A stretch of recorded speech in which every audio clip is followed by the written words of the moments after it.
I won't this week either because this is the weekend, which I feel bad.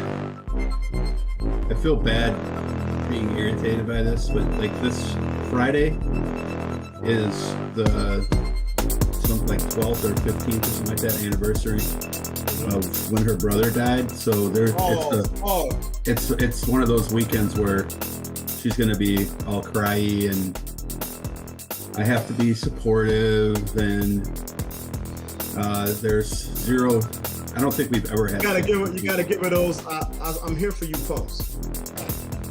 Yeah, that's no. Oh baby. No, I don't think that. Baby. Oh baby. I don't think that in the next years of being together that we've ever had sex on this weekend or in April 20th, that weekend either, because that's his birthday. So I understand what you're going through because I go through that myself on my end. Yeah, so I totally get it. Yeah, it is what it is. But you know. Are we ready to start? Welcome in everyone to Dig on America, a socio-political podcast where every week we give you the dig on U.S. history, politics, policy, and sometimes pop culture, and discuss how they affect social issues today. DOA is independent media supported by listeners, but most likely a deep state propaganda arm funded by George Soros, the Clinton Foundation, Jay-Z, and your greasy grandma. See, and Lex Luthor. For no reason at all. Hey, he started that last week, so we can go back to Montgomery Burns. I think Montgomery Burns needs to start re-supporting the show again, too. We're missing that support, Montgomery. So pay up. He ain't been doing well. You know him and Smithers broke up. I didn't even know they were together. Oh, see. You didn't know him that well then. Yeah, but yeah, they broke up. It's real messy. He's trying to take half the town. But you know, Smithers was Uh-oh. God damn. Smithers was coughing. Well, Smithers that J-Mo is getting him. And rest in peace, Mikey. Smithers was with him while he built that legacy, that dynasty, you know what I'm saying? So now that they're splitting up, Smithers he pulled the Angela Bassett. Smithers took his ass straight to court. Smithers wants. He did the Angela Bassett from. Angela Bassett can't do no wrong in my eyes. What movie was that? Where she was that Wait and Exhale? Wait and Exhale. Yeah, there you go. I got a movie right. There you go. No, something's wrong. Something's wrong. Where's the real Dutch? Something's wrong. They've changed something. So welcome into the show, listener. It's me, Jason Dutch, here with that dirty scoundrel in the Bat Cave out there, Big Haas. Let's crack-a-lack in Big Haas. How are things in Gotham? Hey, you know how it is, man. It's easy like Sunday morning, baby. What's up? It's easy like Sunday morning. Oh my God, y'all do not know. Dutch has been singing for the last 20 minutes. He has been anything. He'll be like, hey man, check your email. Checking my email. I'm checking my email, doing it now. Getting them spam messages and having the cow. Bars. Welcome to the show, Michelangelo Famigny, back again. Guess who's back? And this is what's happening? Happy St. Patty's. Happy St. Patty's, you fuckers. Are you fuckers wearing green? Are you wearing green? Are you wearing orange? Are you Catholic? Are you Protestant? My thong is green. I don't know if I can say green thong. That's way too much fucking information. It's 2021, man. Nothing. Nobody care about your banana hammock, man. It's not quite the banana hammock. It's a green banana hammock. So it's more of a radish. Got the thick. So it's not ripe yet. It's not ripe. Yeah, it's got the thick waistband. You know what I'm saying? The joint that go around. It's no. No, I don't know at all. Here, I'll come over. I'll show you. You may not. Remember, I was supposed to bring you that wine. I'm on my way. Guess what? If you bring in the wine and that shit, guess what? We'll sick Morgan on your ass. Is it me or it's Don't be playing. Is it me or does Haas sound different? I wonder if you have the right mic selected, Big Haas. While you check that, welcome to the show. Back again, Ben again. Oh, see, there he's the founder of the 761st Gun Club. Big Q is in the house. Thank you for having me come back out here again. I don't know. I thought I messed up the last few times. Never talk over the soundboard, Q. Lower than the soundboard. You know your soundboard's not going over right now, Dutch. Oh, you didn't hear the soundboard? Oh, God. No, I didn't hear the soundboard. Oh, well, that's why you talked over it. Okay.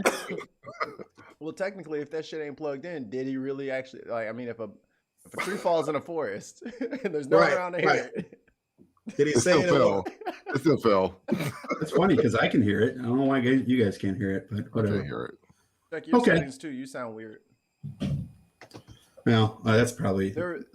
Little housekeeping note. All of us are using laptops, and there was a big Windows update, and it screws up all of, like, my camera and mic were set as my my thing that reads my Xbox, and my mic was some random thing that I never use. I was like, oh, good thing I'm not, doing this for money on the internet, attempting to be professional. There you go. There we go. I don't know what that was. You're a lying dog-faced pony soldier. There it is. Do I sound okay now? Sound the same. Is it low? Is it high? What's the business? It's not the mic in front of you. It's in the meeting, homie. So what? Well, we get fix it. Okay, we have to get over doing these technical shit on air. We were Everybody talking for 30 minutes beforehand, but nobody. Go in your cam mic and make sure you have your right one selected, like you did last week. And this is for Q. Who's that? But don't feel bad. We all had the wrong mic selected because the stupid how about now? updated. Is it better now? Yeah, that sounds right. Okay, there we go. Yeah, it is what it is at this point. So Q, all right? So I'll tell you what. Let's start with Omaha, Colorado, Denver. Let's do 4 down territory. Lamont. So I don't think we've done this with you before. So we're going to ask you 4 questions. Okay. The first question I will ask, and as you can see my backdrop here, why do I have this? Because we have Snyder Cut coming out in a couple days, and the day after or before, I forget, the day after that, Falcon and Winter Soldier comes out. So big weekend for Marvel, big weekend for DC. Q, what are you looking most forward to, the Snyder Cut or Falcon and the Winter Soldier? I'm a Marvel guy, so I'm gonna have to go with the Falcon and the Snowman. Yeah, the Falcon and the Snowman. We're gonna have to do that. Yeah, I'm a Marvel guy, so it just makes sense. I mean, they got Black Panther. That's it. Done. What, they got Black Lightning over at DC? Yeah. Man, he's Black Canary. No, man. He's from this is Africa, Wakanda. Like, yo, real my talk, ancestors. Like, this is it. I've been waiting for Static Shock, which was a cartoon back in the 90s, and then there was supposed to be a live action movie. I've been waiting since I was 12 for the damn movie. This is getting ridiculous. Either make the movie or don't. Damn. Who was doing that one? Someone was in charge of that project. Black Lightning is a thing, and then he was supposed to be a spinoff off of that, or be introduced through Black Lightning, but that never happened either. And I'm like, all right, man, if y'all not gonna give me my movie, y'all can go ahead and give up them rights and give it to Marvel or something, so they can make the movie. They make Static Shock. Is Static Shock a DC comic character? I don't remember him from the comics. I know it was a cartoon. He's from a Hold on, I have to do some live Googling here. I can't remember which. He's from like a little, I don't know if it's Dark Horse or something like that, but he's from something else. Big Haas, what question do you have for Q? Hope it's gun related. No, not necessarily.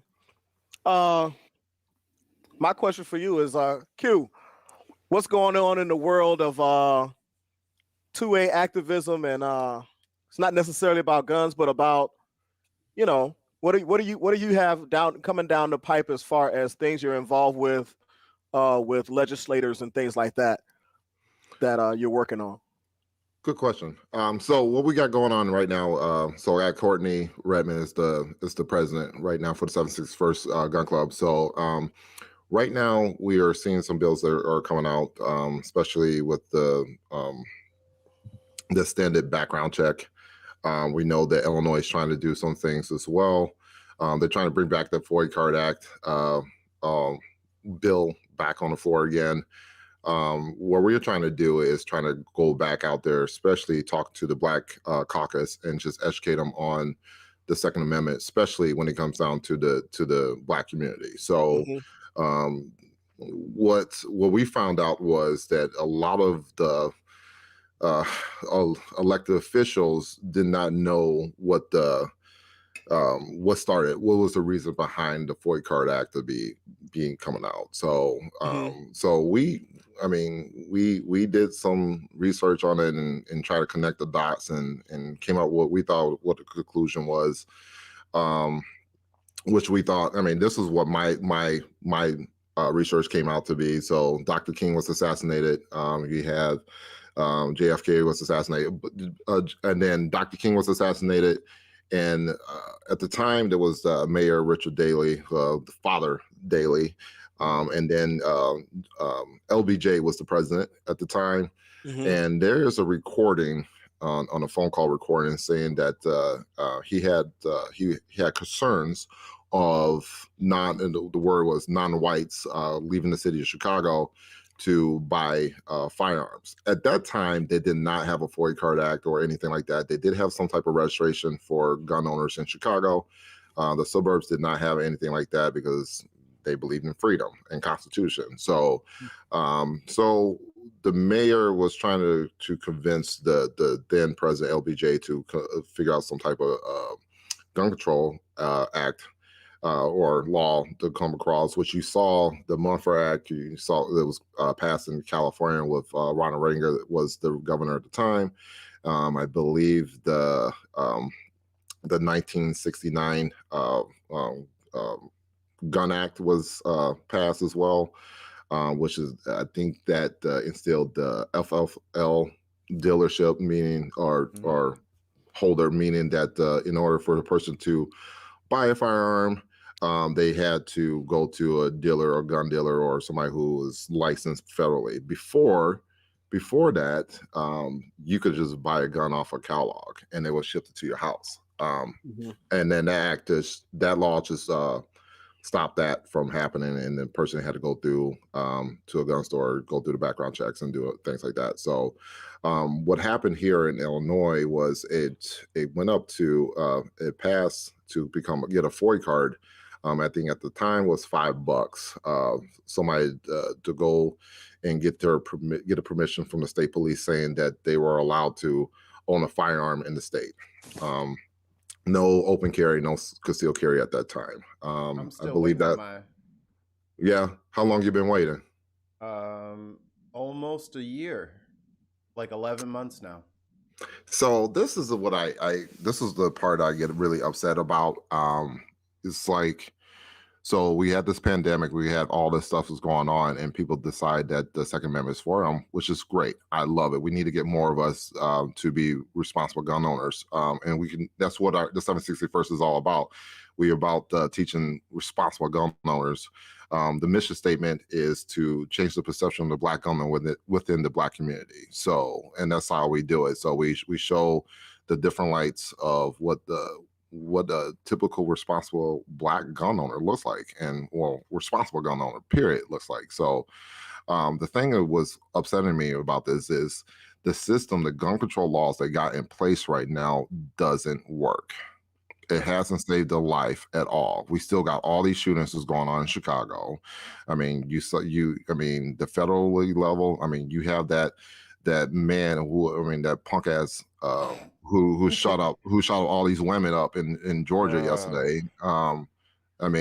The thing is, what happens is you get all these law-abiding citizens right now, like Mikey is saying, like, this man's been waiting for a year to be allowed to defend his life and his family's life. That's what it is. So, and then on top of that is we have we got people on. I mean, I always been saying this. Like when I first got into this, I always shotguns. I mean, doing the military, I purchased my first gun back in 2017. So it's been like 4 years now since I bought my first gun. From the start to finish, for me to get my concealed carry license, I spent $450 from just getting my FOI card, taking the class, do the background checks, fingerprints, and all that other stuff. And I didn't even buy it. And a gun, no ammo was included to that. So this is what we're trying to fight. So we're trying to fight that it shouldn't be a pay to play type thing. This is as it's like a polling tax back in the late 1800s when they was taxing black people to vote. This is it's a birthright. It's a constitutional right. I mean, the thing is right now is we got people right now who are getting into firearms and don't really know what the laws are because the laws are so confusing.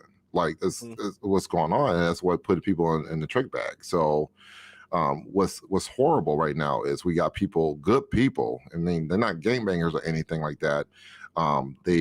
They probably at one point lived in Mississippi, Alabama, Georgia, whatever, and they decided to migrate up here to Chicago. I don't know why, but just as bad up here.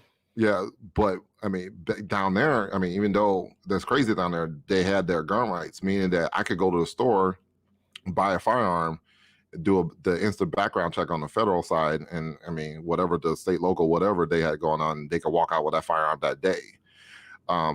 What Mikey's going through is ridiculous. Like, you did everything you were supposed to do. You did everything exactly what you're supposed to do. They can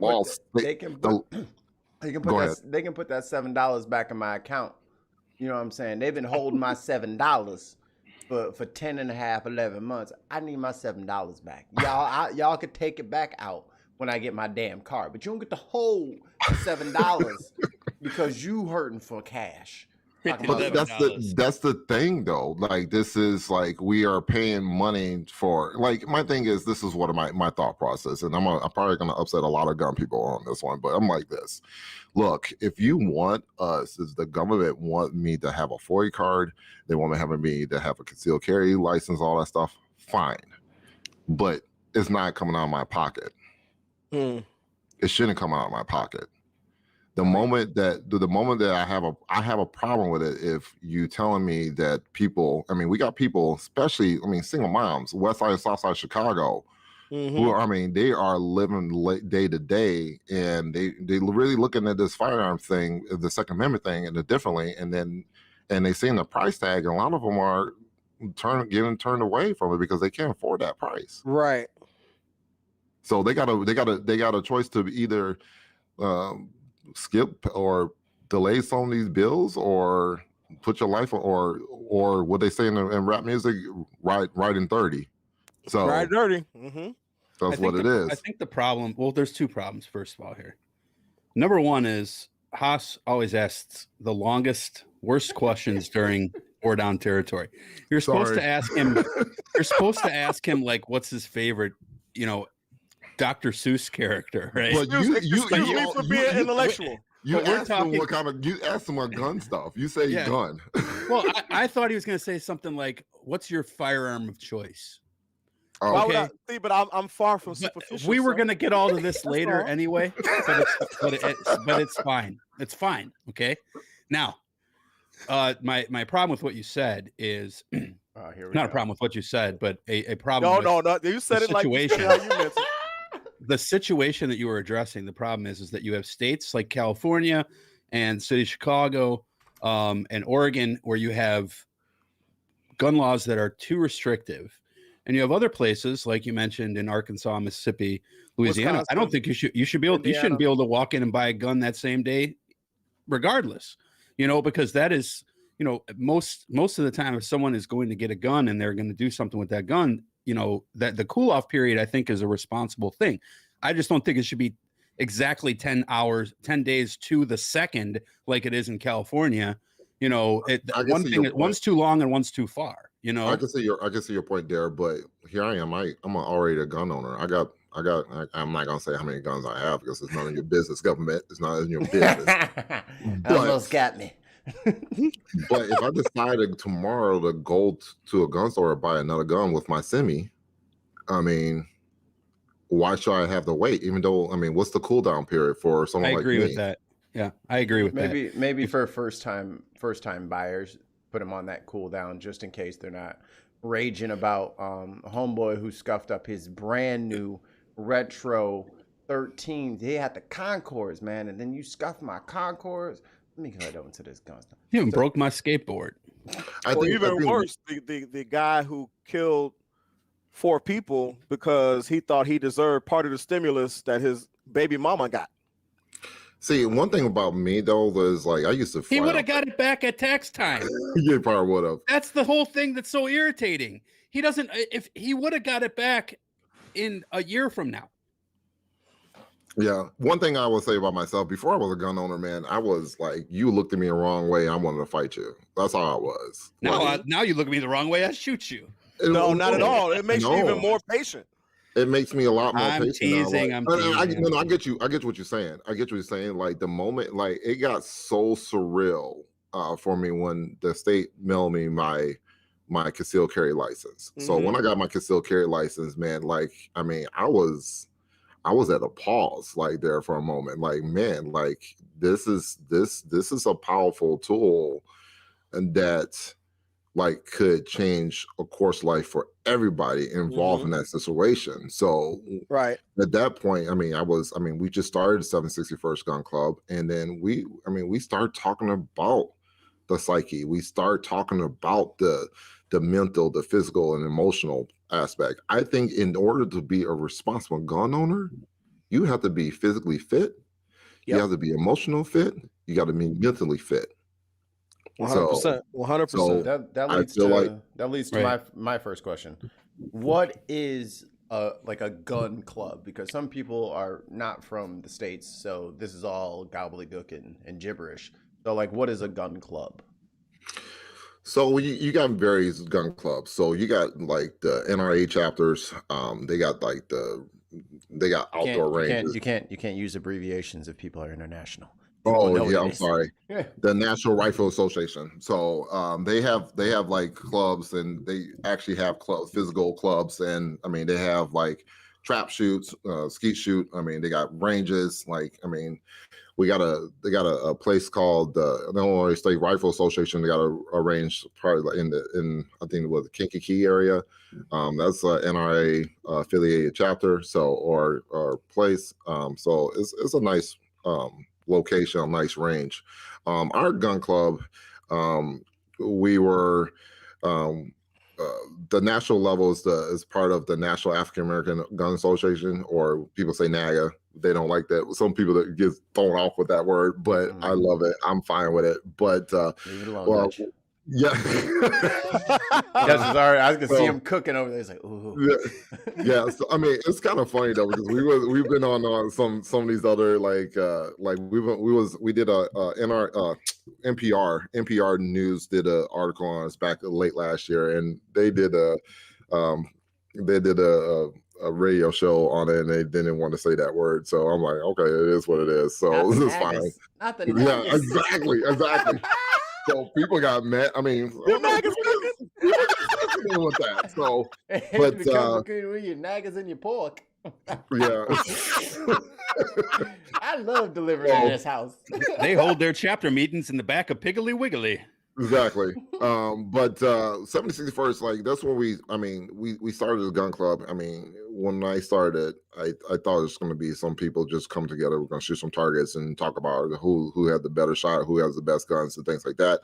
After the first meeting, the first meeting was a meet and greet type thing, and it was standing room. It was a standing room only meeting. I mean, I had the first meeting was like 76 people in there, and it was standing room, and I only set up seats for like 25 people, so it was crazy. So at that moment, at that moment I realized that this was something that police was right outside too. That probably was, but who cares? It was in the meeting. What you talking about? I'll tell you what though, cops don't like they don't deal with black folks with guns. So I'll tell you that. So I mean, they said that back in the civil rights movement. So and which they've never talked about the gun aspect, the firearm aspect of the civil rights movement. I feel like they just talk about Dr. King, and then people keep throwing Dr. King in my face, and I'm like, Everything gets pushed to the side.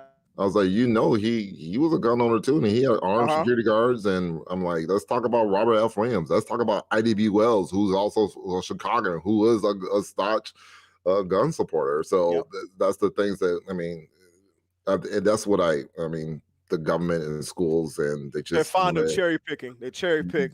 They tell half truths. And I think a lot of it is, some people say they cherry pick the parts of Black history that keep you docile or loving or turning the other cheek. You know what I mean? Like they'll talk about Martin Luther King, but they really like parse out, and they won't talk about his stance on firearms and defending your home and things like that. We gotta be careful. We gotta be careful because he might get canceled.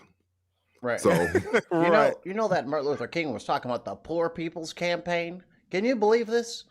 That there should be equality not only in the law but in finances, in economics. I contend that's why he got killed, because he was talking about that economic empowerment. But yeah, that's the thing when we with the 761st is we talked about mostly with the education piece is just to get people in the right frame of mind and understand what the laws are, so they know what to expect. And I know the first year of the gun club, we just talked about laws. We talked about all that stuff. We talked about what to do if you get pulled over by the police and things like that. So have I been pulled over by the police? I've been pulled over 3 times since I've been a gun owner, and I never got a ticket. So watch, I'm probably gonna get taken next time. But knock on wood. But I mean, they got one today. I let them know, and I practice what I preach, and I survived the encounter. I mean, that was what it is. So it's doable. So at the point, one thing I always know that like if the cop's gonna do me dirty, I'm gonna do everything I can to survive the encounter, and then I'm gonna go after him at court. So I'm gonna blast him and go on media and all that stuff, but I'm gonna do exactly what he wants me to do so I can survive the counter. But after everything's said and done, lawsuit coming on your ass, big boy. Do me right. So that's and that's what the thing is. We educate our people now, and then the second and third year of the assistance, we've been working on the political aspect. Now, when we say political, people always assume that we affiliate with some party. Me, I'm not affiliated with any of the parties, so I hate both sides. I mean, I like what Killer Mike says: burn both houses down. Let's burn both houses down. I honestly believe if we burn, watch, the FBI are gonna be looking at me now. You're in trouble, man. Man, put some air quotes on that bad boy. Come on, man. Yeah. Allegedly on that bad boy. Hey, now, Big House, they don't think you're sprinkling allegedly. They think you're rolling weed. Okay, I don't know why you do that.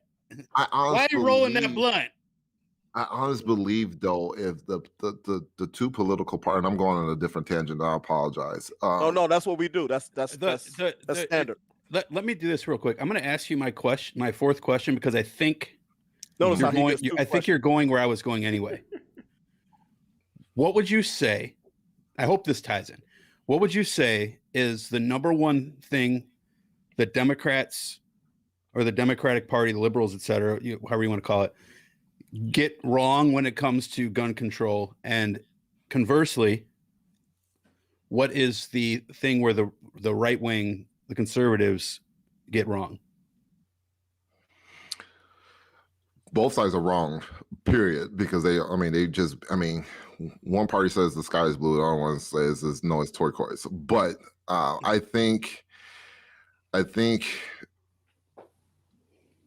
honestly believe that the Liberal Party, the Democrat Party, is actually lying. I think they just want to get guns off. They want us to be a little bit more like, or be like more of Australia or United Kingdom.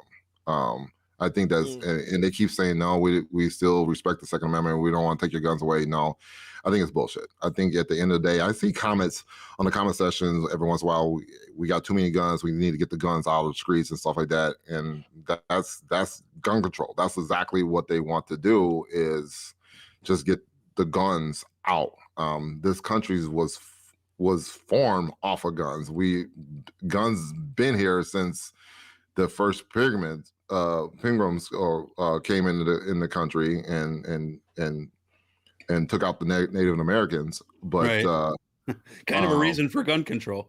Well, you can say that, and I agree. And I mean, that's how they got slaves too, from in Africa too. I mean, the guns was a major play. So what happened was, the one thing I will say that the Democrats are getting wrong. This is exactly what I'm thinking right now.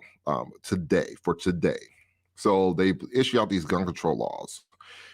Back in 2019, back in 2020, Donald Trump is the president. Like, all these states and cities want to do these gun control laws. So what happens is the counties with is majority white people, which is fine, saying the sheriffs of those towns or those counties, like, I'm not going to enforce that.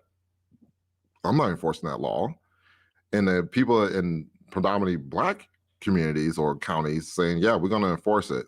So it's still slated again. So my thing is, like, I want the same thing that the white boys got. So if you're not going to enforce it over there in Ku Klux Klan land, don't do it up here in Chicago either. Don't talk about Indiana like that. We might have one or two. We might have one or two viewers over in Indiana. Don't disrespect their Indiana Jones. We did not say that about you. Yeah, Indiana Jones is cool. Indiana the state. Keep my eye on you. Well, Mike, we see you, Mike. So what do the Republicans? Where do the Republicans go too far? So the Republicans go too far is that they just rub the guns in people's faces all the time because they know it gets people triggered. Mm-hmm. What they need to do is control the narrative of what a responsible gun owner is. Like, they need to talk about what that. I mean, yes, we got people who's into sports and nothing wrong, and it's nothing. I mean, they like to post their pictures and stuff like that, and anything, all that other stuff. But what they get wrong is they feel like they just got to rub it in people's faces when it comes down to gun rights and stuff like that. Is there a middle ground? Yes. I don't know what that looks like. My thing is if you want to do, like I said before in the beginning, like the state of Illinois wants the citizens to get the FOIA card and all that stuff. Let us get it, but don't charge us for it. Like, we'll do what we need you to do because you're making it mandated. So the problem I have is the moment you have me to pay money to exercise a right that I had, or I wouldn't say earn, but I was born with, that's an issue. So I think the Republicans, I hate both sides. I think Republicans are dicks as well. So that, my God, I was thinking about the Capitol back in January 6th, and I was worrying about those. How the optics looks and everything. I was seeing posts and stuff like people going there with guns, and I was like, here I am, like, responsible gun owner, know that you should not be bringing guns in DC because that's right. a gun-free zone area. So, but that's the thing. Like, we need to control the narrative. We need to control what the responsible gun owner looks like. If the Republicans really care about that, they need to be. They need to help out with the education piece of it. Like, I talked to one of the state representatives and told him, hey, you guys want to spend money on sex ed education for schools, which I have no problem with that. I think it's fantastic, but maybe we should throw some money on showing firearm safety as well. So I'm going to push back on you with that point, is because when you say that, your 2A is something you're born with, is something you deserve, is something that it is endowed upon you based upon your citizenship, but then you also want the education to be part of it. That's where people feel like they don't need the education part of it. They don't need to be responsible gun owners. I don't have to be responsible.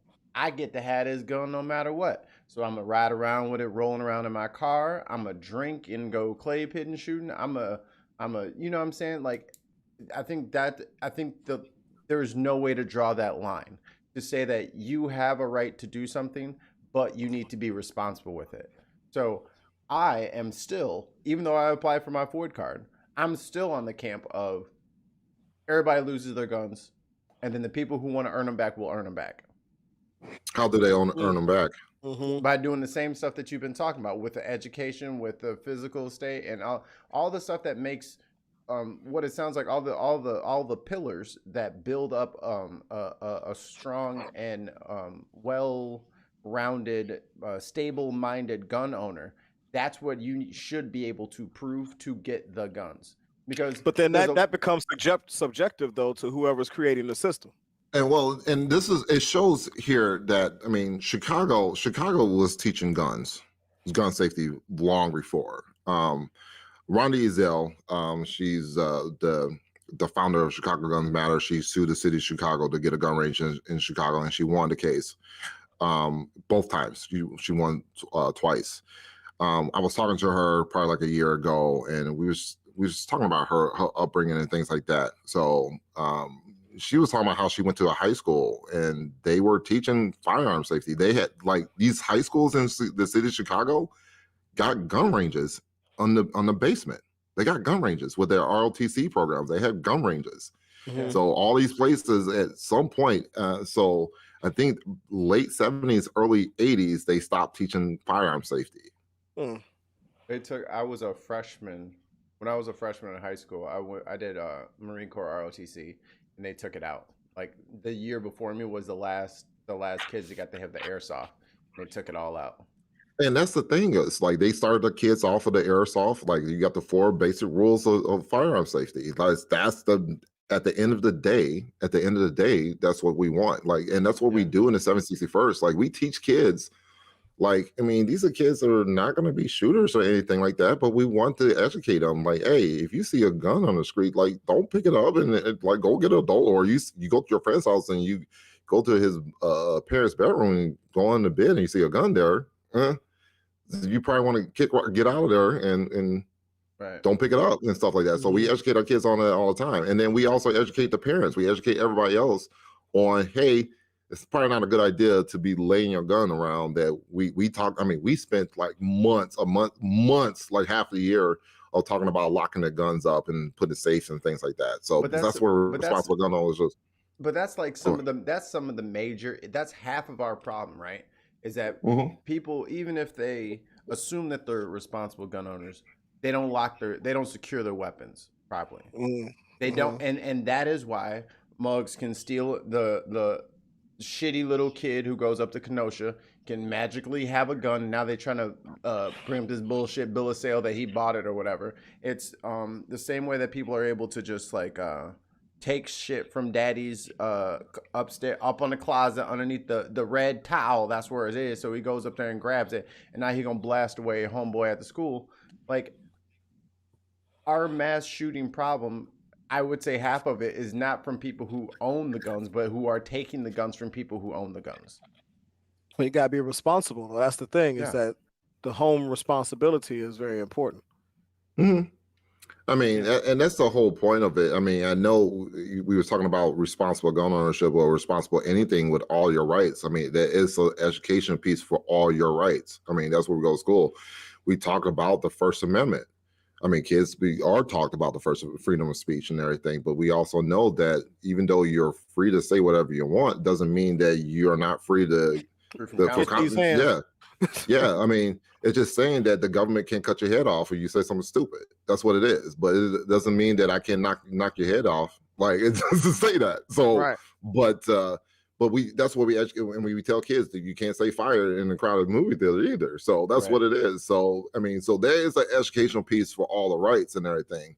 Like I talked to my son, I talked to the other kids about the 13th Amendment. That's an education piece. Slavery is still legal in this country. Yep. Believe it or not. So that's what the 13th Amendment says. It's still legal. But But yeah, that's the thing. I mean, you're right. It should be an educational piece. I just Only don't if understand. only if you jaywalk. Okay, Yeah. so let's come on. But see, Or Keto, But that's the loiter. thing is, my Don't thing is, loiter. my thing is, there should be an educational piece to this in the schools. Like I have, like again, if I had to be associated to a political party, I would say I'm a libertarian.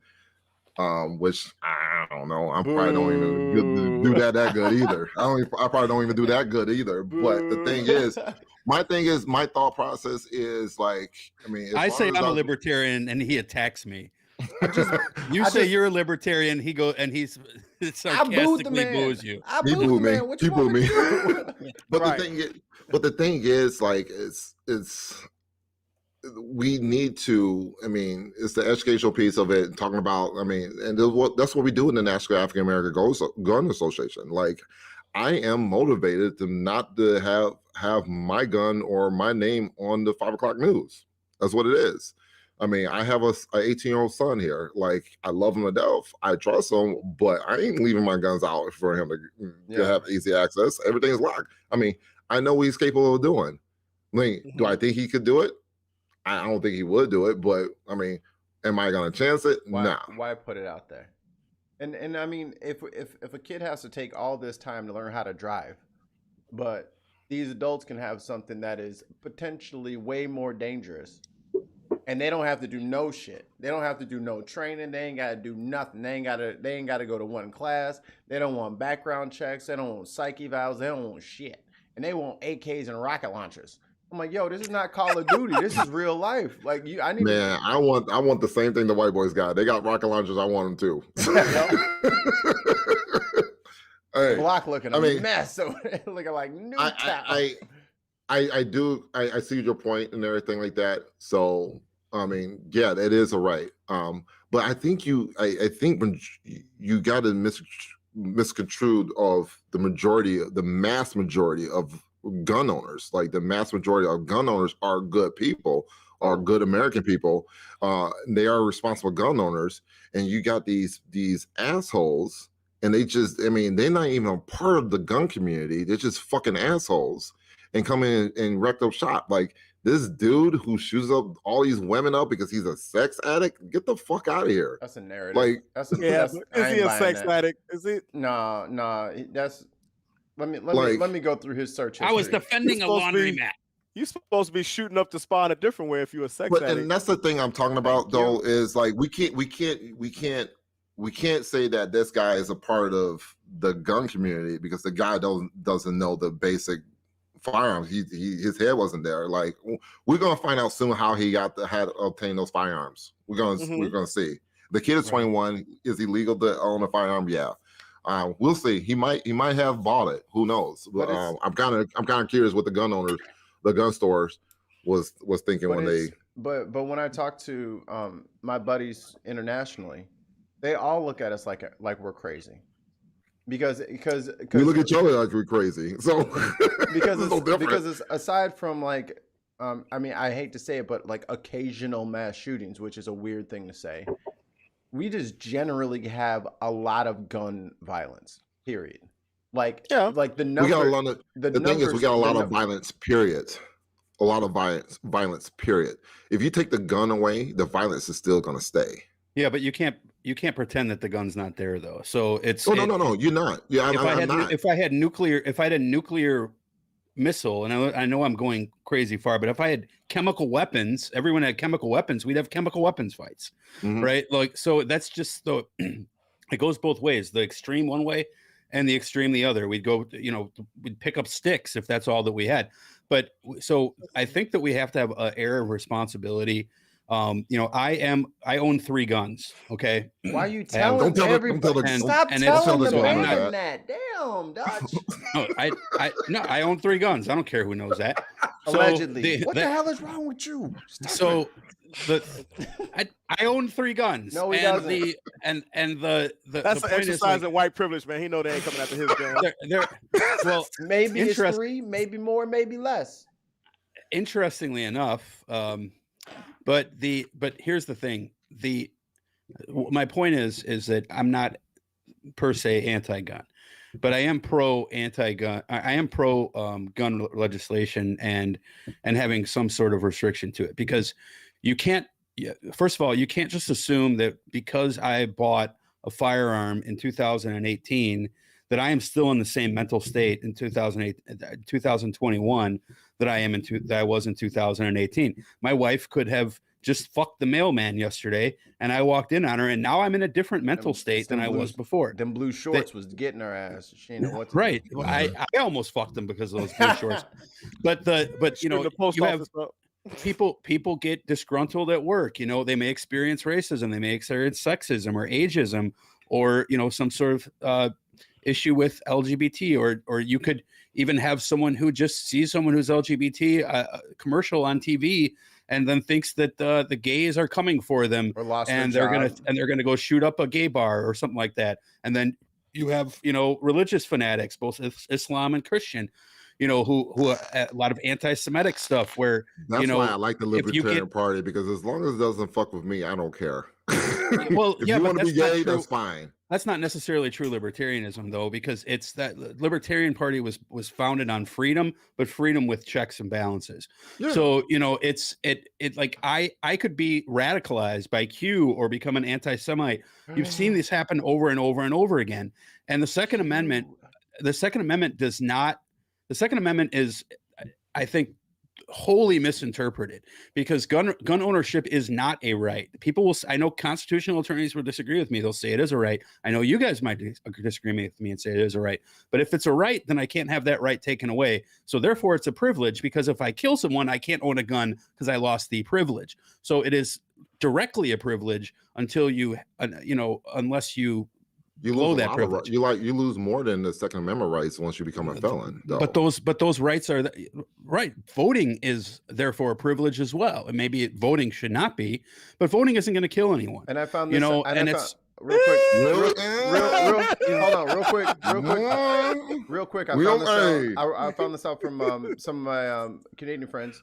Shout out Randolph and Neil. Their prisoners vote. For real? And I'm fine with that.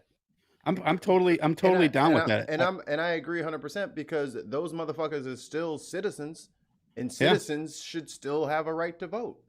We have a lot of policies affect prisons too. Yeah, we have to allocate money for prisons. With, you know, we have to vote on. If I want to get a politician in there who doesn't believe in private prisons like I don't, of course I should. Of course I want to be able to vote for having no more privatized for-profit prisons. But the point with guns, though, is that like, I'm okay with certain regulations. I'm okay with 10 with having, you know, a clip that only holds 10, because if I'm just going to the range, what's the deal? My house, you know, I say all the time, I don't need 63 AK-47s in my garage. My home is not being attacked by an army of ninjas. It's just not going to happen. Who are you protecting yourself from? A tyrannical government. But, you know, where is that happening? We have no evidence of that happening in the history of this country. So I'm not saying take them away, but we can regulate these things, right? And it's like, what would be your recommendation for? Well, just one last small point here.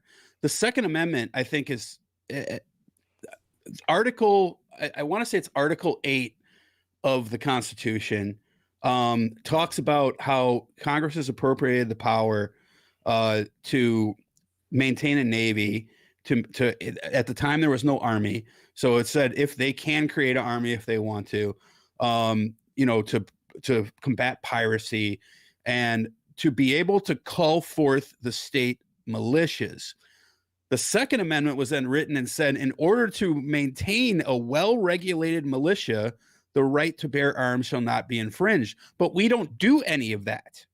So, like, the Second Amendment was written because of, it could be Article 7, but I think it's Article 8 of the Constitution, as a direct descendant of that clause, because of the fact that it did not really give rights to you know, a means to regulate to make sure that the people have the ability to form a militia.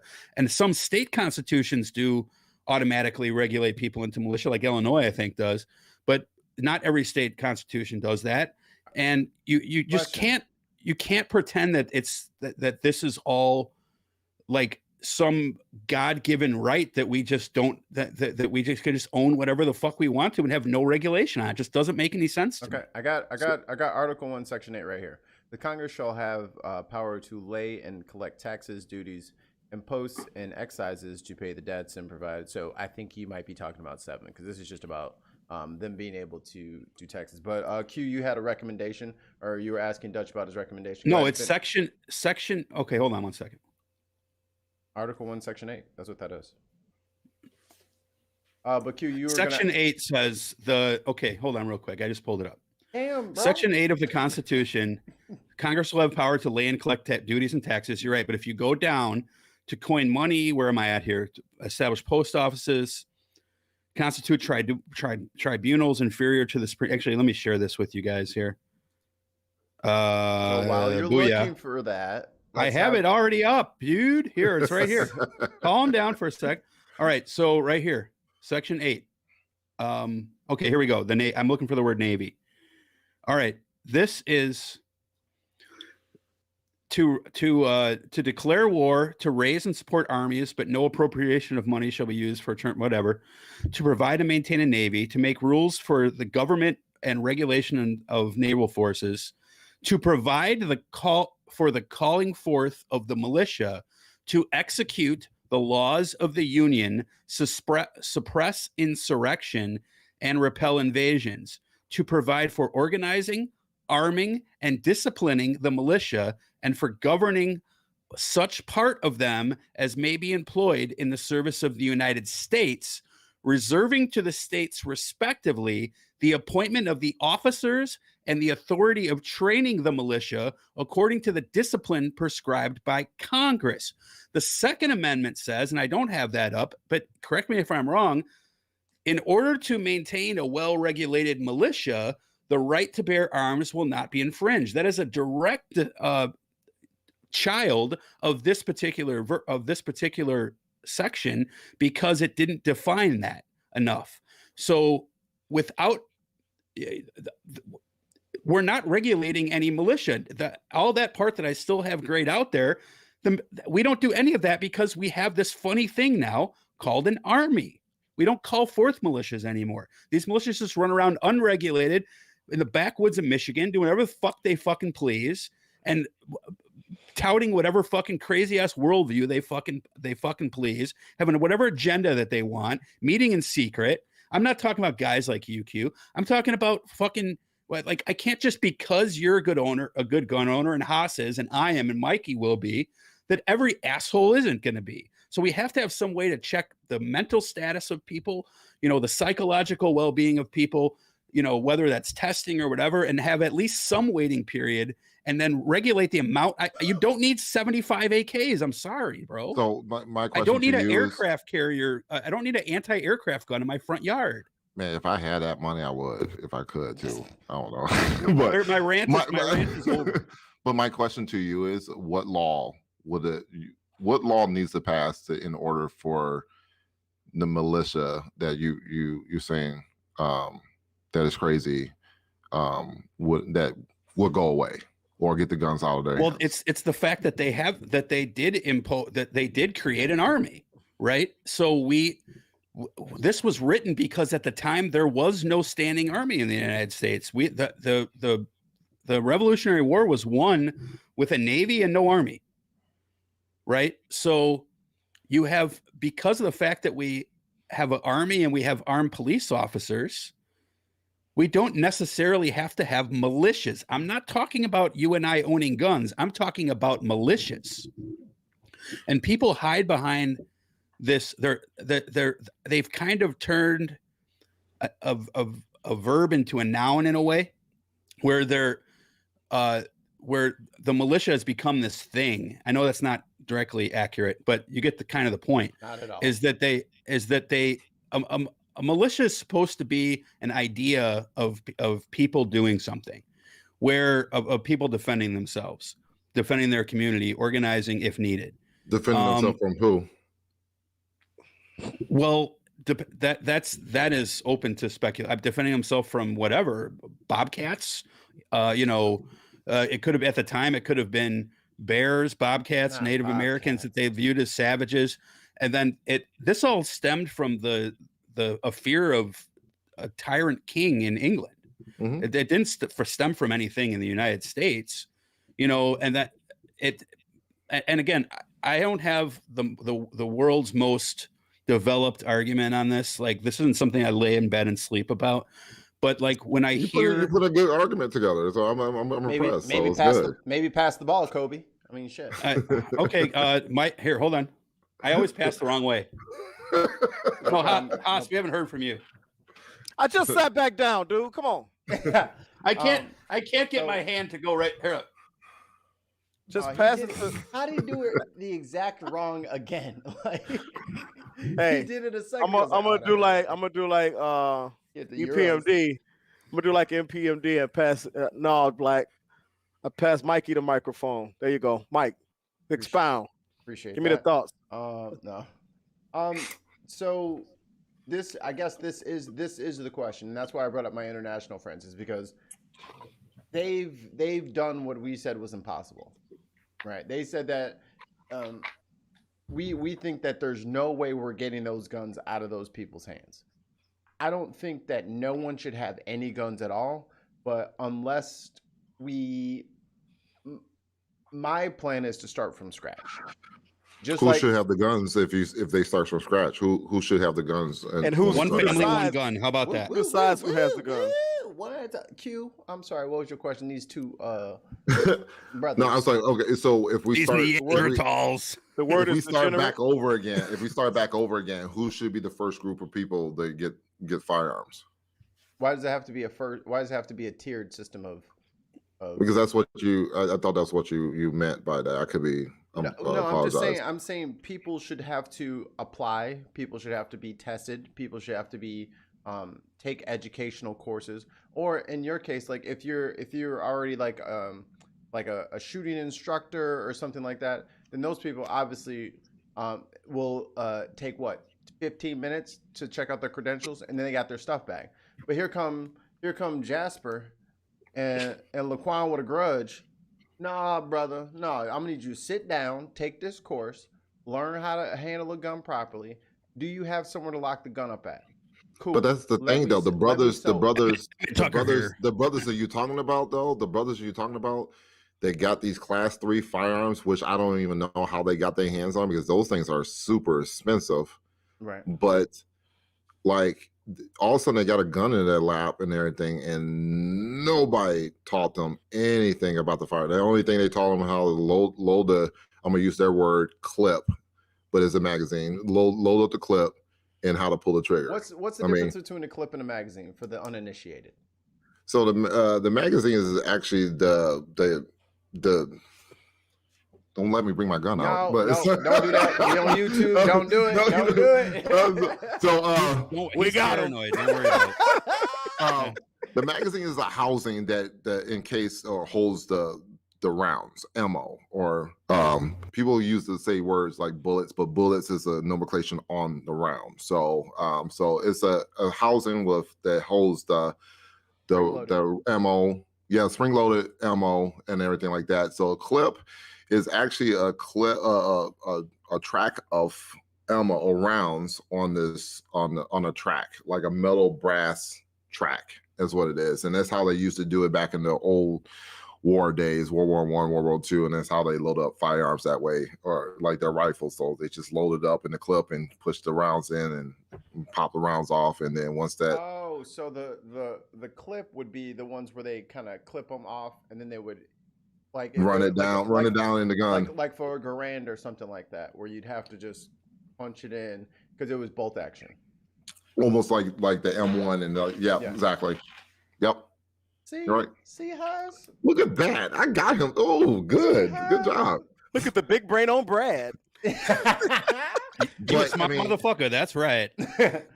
Oh, that boy good. That boy good. So, we need that on the drop board. The only thing I worry about that is, like, I mean, we talk about alkali and all this other stuff. I mean, we're going through a pandemic right now. We're going through the vaccines right now, and certain groups of people are far exceeding versus other groups of people. So Like, if there is a such thing as a system in place that has no prejudice, I mean, I haven't seen it. Okay, so can I offer you this olive branch?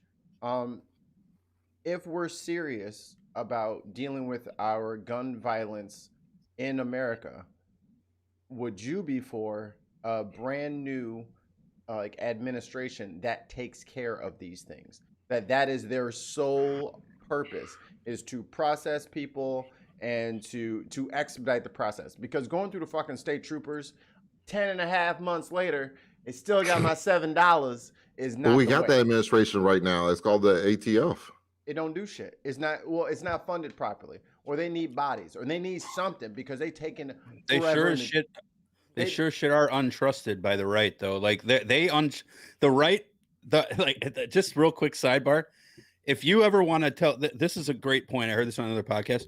If you ever want to understand how black people feel about the police, ask a country buck white person how they feel about ATF. Like that's it is exactly the same fucking thing. Tell me I'm wrong. Yeah, you're right. You're right. Good to see it.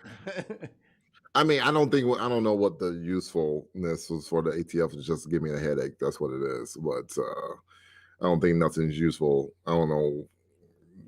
I think the ATF needs to if they probably need to get restructured, or my thing is I'd rather have them disband and repeal that branch. But I see what you're saying. I mean, a lot of us, I think both sides of the aisle, when it comes down to this gun debate, do agree that it is sickening to see all this violence going on right now. I think we could take away the guns, and I know Dutch, we were just talking about that a little bit, and we could take away the guns, and I don't think the violence is going to stop. I honestly don't believe people find a way. I'm not advocating to take away guns. I'm advocating to regulate them. Like I think that every family I have see the your right point to have about a gun or two. Like, but if I need if I want to ride a motorcycle, I have to get licensed for that motorcycle. If I want to get a gun, all I have to do is prove I know how to load the magazine. I own guns. I haven't fired a gun in 3 years. I'm not a gun guy. You gotta right? go shoot, man. We gotta take you out. Where? Man. When? Like that's the thing. At Is the like range. I don't have time to go to the fucking range, dude. Like, You got a lunch break, don't you? I want to be able to go. You tell me out of you can't do one Saturday out of the whole year. One Saturday. Well, there's another. I told you this about. I told you this also, but last time you were on, this is a Jason problem. Jason is egotistical, maniacal asshole. What? 100%. I I'm sorry. I don't want to ask someone any questions about how to do shit. Oh my God. What? Right? Like learning this. especially when it comes to Going masculine, especially when it comes to masculine stuff like Don't worry guns. about I lifting no admit weight. it. I don't want to go into Second Amendment sports in Bakersfield and say, hey, I want to shoot, but I haven't shot a gun. I haven't fired a gun in 7 years. Bro. Right? Man, I've been shooting. I've been shooting for 22 years. I still ask questions. Mm-hmm. I still ask questions. I get that. It's an unfounded ego thing with me. Fear. It's an That's irrational TM. thing with me. Yeah. That's TM. That's toxic And it keeps masculinity me. at play The right time is real, right? But also, like, I keep wanting to go take a gun class. I just don't have time to do that. But because they're like 8 hours on a Saturday and that sort of thing. But like, I do want to do that. Like, I want somebody to just grab me and take me out to a place and say this is Just where, and not molest me. Pause. Not molest me. And I have to just real quick say one thing. There's nothing to do with anything. Haas, you're a big fan of ginger ale. I am. I discovered the zero sugar Canada Dry. This mug made a hard left. Oh my God, it's so good.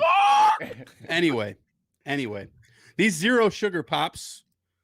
I went to Taco Bell. They have zero sugar grape Fanta. I hate it. It's called soda. It's amazing. But anyway, where was I before I tangented to my delicious soda? This is why I kind of we But made don't a you stand. feel unsafe that I might have guns and don't know? And I honestly don't really know how to use them that well. I don't even have any idea how to clean a gun. I'm kind of afraid to Oh, because if I do it, Dutch. No, if you're I not by do it, yourself. I could be. Wow. If I try to clean the gun and I accidentally kill myself, that's You're a not gonna rational kill fear. yourself. You're not First, gonna kill yourself. that means you don't know how to clear it, Or even clean it. I just told you I don't know how to clean it. Clear. Hey, So clear. I also Hey, don't I know got how to something take for it you. apart Time and out, I don't know time how to out. put it back Time out, together. time That's out, something time for So do I out. want to Crosstalk. break my Crosstalk. $600 gun? Crosstalk. Hey, crosstalk. Right? Time out, Dutch. First of all, they didn't say clean the second time. They said clear. So Yes. he's saying if you clear your Oh. gun, you don't have to worry about hurting yourself because there's nothing in the gun except for maybe you'll get your finger pinched by the spring. I get So that. I but- don't even teach concealed carry class. So what I do, I mean, I'm a firearm instructor. I'm licensed from the state, and what I do is I actually teach gun cleaning classes. Mhm. So I mean, I charge people $50 and then I send them home with a cleaning kit. So Yeah. we sit Man, I down got for like, $50 right here. Hold on, man. Let me and I teach them how to clean a firearm. I mean, All right, and can I we come talk see about you on Sunday the 20 no, or I'm gonna Saturday get the you the 25th? I'm gonna get you the bootleg, dude. Don't even worry about it. By I'm the gonna way, record I will be in Chicago the 25th, that weekend of the 25th for 3 of days. this month, So, of yeah, this March? weekend, this weekend. no, Next not weekend, this next upcoming weekend. weekend, but the Next one weekend. after. Oh, Oh, okay. can we all hang out and clean guns? Sure. I'll cook. Yeah, let's do it. Saturday Oh, after my Wow. baseball draft my fancy baseball Man, draft. nobody on care about your Saturday. damn God, fantasy for baseball. You real? can't even clean your damn I have my firearms. fancy baseball Son of a draft. no. I got it. Gotta make I'll sure have I no get problem. it. See, I'm gonna teach you guys how to clean a firearm. So we'll do that. So that Right. I love that. So Oh, I Friday mean, I night. think Let's do it. Friday night. I'll do it. I'm down. Okay. I'm down. I mean, I gotta Hey, make we sure can the all- wife is okay with it. So, but we can all come to the basement right here. yeah, And I, We can I'll, do a Remember, show. I brought my gun to Torch, and you didn't. You said, "Oh, I don't know how to do that shit. I don't know that gun." We forgot about it. Remember, you But forgot. you said you about didn't it. know that gun. Like, so, like, I'm. No, My biggest fear is but it's- I'm afraid I'll break it. Like, I don't want to be able to take it. I don't want to take it apart. bro, it's and made not out know of how to metal. put it back it's made together. out of metal. It's made out of metal. You're not Look, gonna break it. Look. I have Listen, Linda. an Listen. ST9, right? An ST9, whatever it's called, Springfield. STD. It gets that thing. Even when sometimes I'll pull back the slide. Yeah. There you And go. it takes me 15 minutes to get it unslid back. That's because you've engaged the whole. Never mind. But like the little I don't clip even on have it, a it gun. barely fucking moves. You know, Don't have to I don't know if move it's a just lot. because it's new and I haven't used it a lot or what. It's probably Oh, I not could- oiled, big boy. yeah, I can Well- teach you how to use it. I can teach you how to clean that. But like Yeah. I said, I don't seek this stuff out because I don't get my jollies off. I'm not like a gun guy. But I it's don't not like- about getting your jollies off. It's about being informed about your equipment. Yes, which is why it sits in the box. Because I'm not So- informed. He How gonna- irresponsible pick would up- I be You gonna How pick up the box with a irresponsible gun and would I like, be? "Hi-ya!" if I didn't? How irresponsible would I be if I didn't do that? I know a lot of gun stores that do give people some education piece of like basic 101 before they go get their guns. I know a lot of Yeah. gun stores out here that do it. Mhm. I mean, I had one person that hit me up like a month ago. Was like, "Hey man, I'm about to buy a gun," and this person asked me if I had the basics and all that stuff, and he's like, "No," he's like he wasn't comfortable with me and everything. He's like, "The guy might be racist, whatever." I was like, "Well, he might be, but just take the class and get something out of it because you need it." So, Right. if he's gonna give it to you for free, do it, take it. So, and then go get your gun. So- Real quick. Red flag laws. Go. Ooh, hate it. I it. talked about this. I hate it because I like them.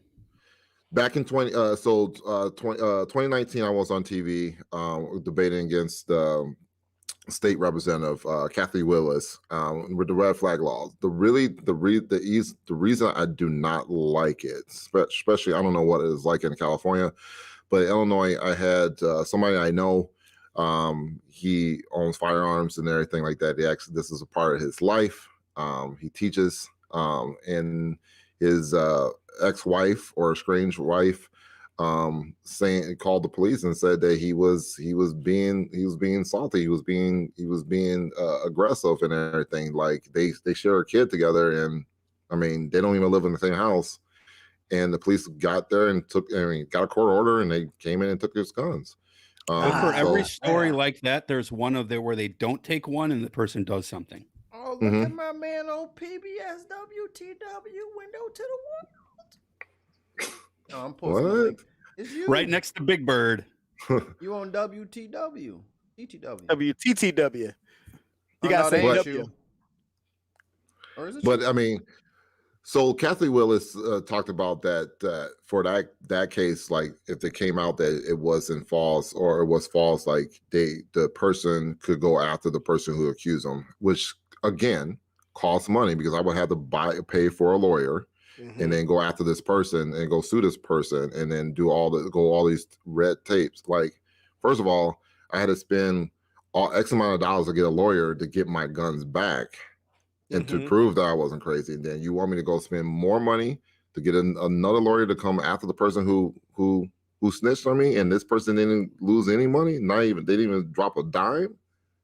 Like, yo, that's crazy. But it's the same thing like you were saying before, how the goal is to survive the encounter. We can go back after and sue them cops, but that ain't free neither.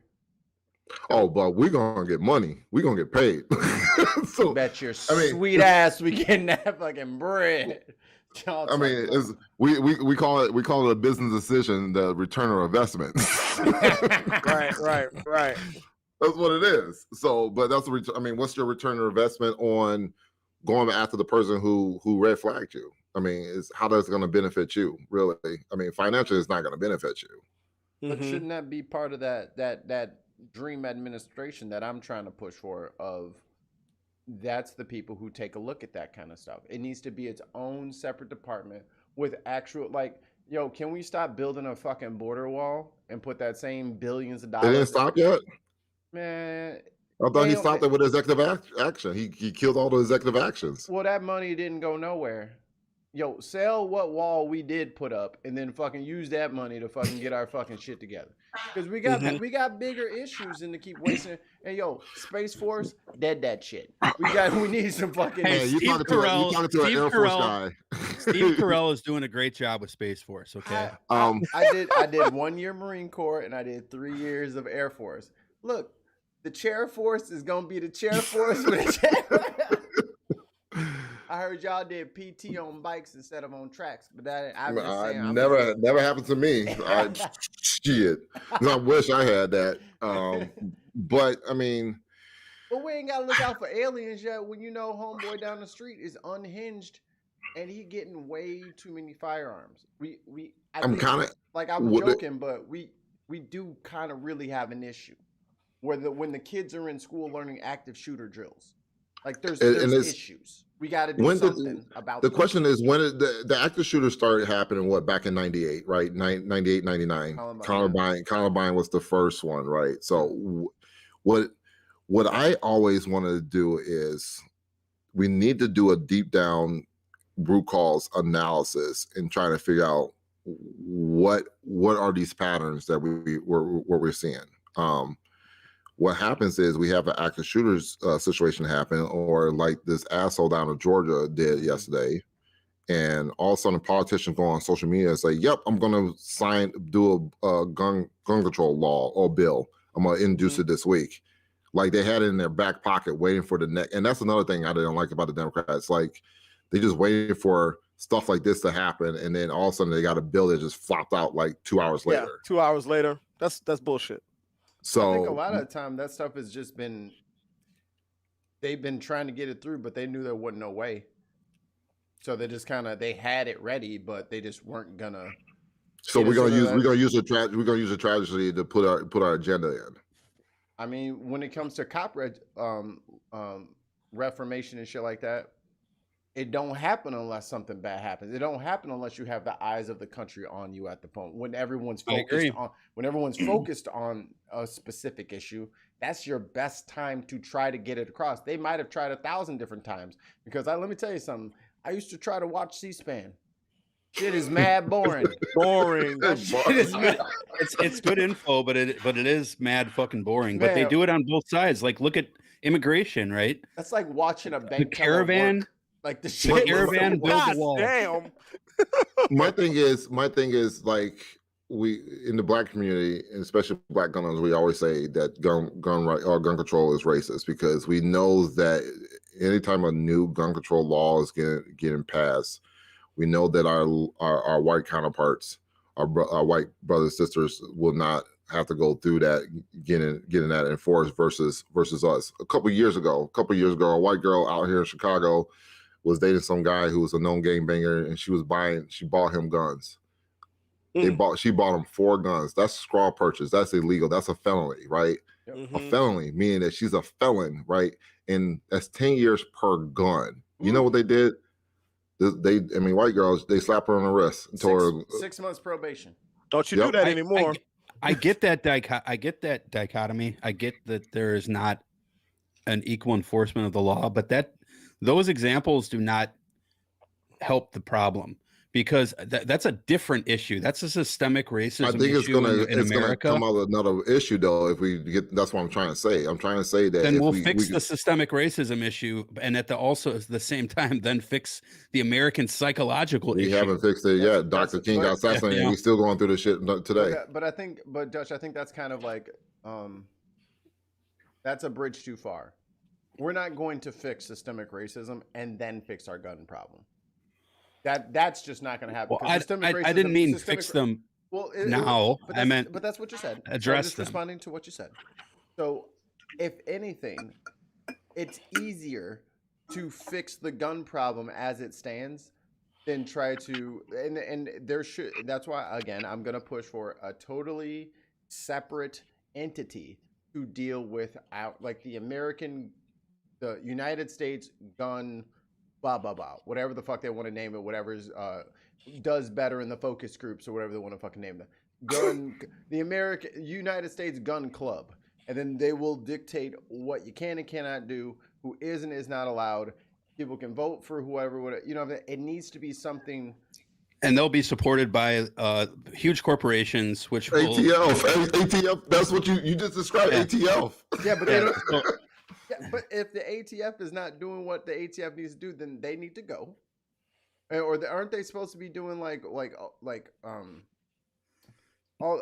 not talking so much about like the moving guns across straight line and the selling of guns and all that. They can continue to do that shit while they sit there and fucking play Flappy Bird on their phone all day, quote unquote surveillance. Flappy Bird. You ain't played Flappy Bird? But there should remember they were selling them phones with Flappy Bird on it for like $5,000.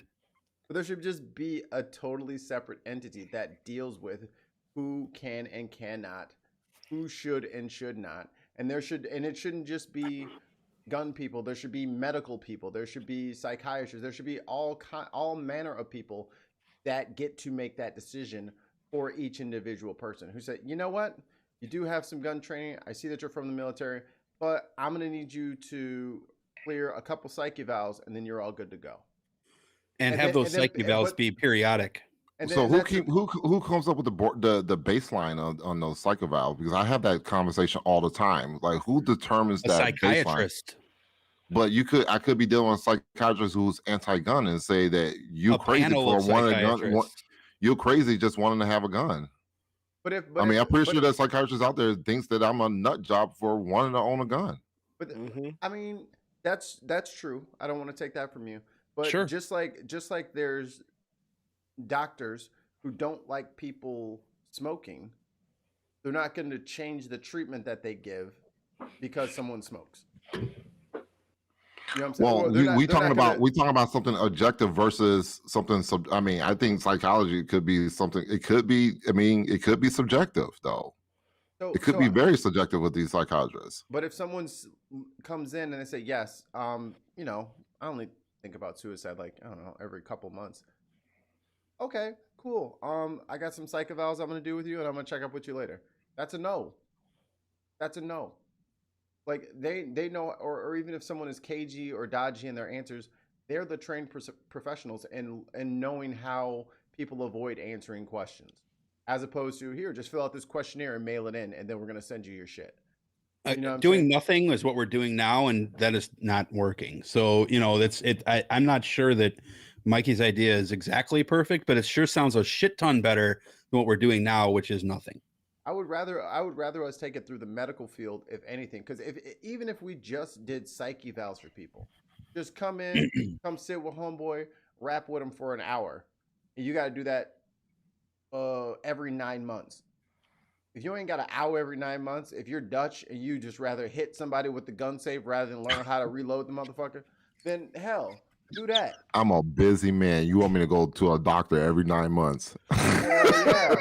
Hell yeah. Just like I love my doctor. I want to keep my doctor. I see my doctor. I go to my physical once a year on my birthday. And I don't even want to do that. But that's the thing, though. But then we'll sit in line for Starbucks for fucking 15 minutes. Not me. People will sit in line at the DMV. Weren't you just ragging on me for not saying I don't have time? Come on, Q. Yeah, what you doing? Hey, my rule is it gotta make me money. It is. If it's not making me money, I don't want to waste my time I'm about on to it. give you $50 to learn how to clean this gun, but you got to keep your license. So I need you to spend 1 hour to make all the $50 clients that you get throughout the year. That's a good investment. I'll tell you what, we'll pay you $15 an hour to go to the. The thing is, you got a good suggestion there. You got a good suggestion there. But what my thought process is on. Oh my God, I had a thought process and I lost it. Jesus Christ. I get a pen and paper, homie. That's my. I was thinking that was damn it. All right, miss me. I'm sorry. Going to the appointment. Take a second, big Haas, and comment, because you haven't said shit. Because we need to close this segment out real quick. But Haas, talk. What Mikey says is great in theory. A lot of what is being said is great in theory. But we got to figure out who are we picking to rebuild these systems.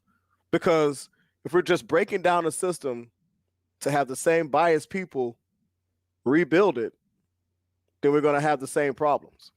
You know what I mean? And I think that taking away everybody's guns and then having them earn them back, that's a recipe for disaster. And the thing is, we're gonna start another revolution. Exactly. I mean, and you got to think about it. You talked about people overseas looking at us like we're crazy.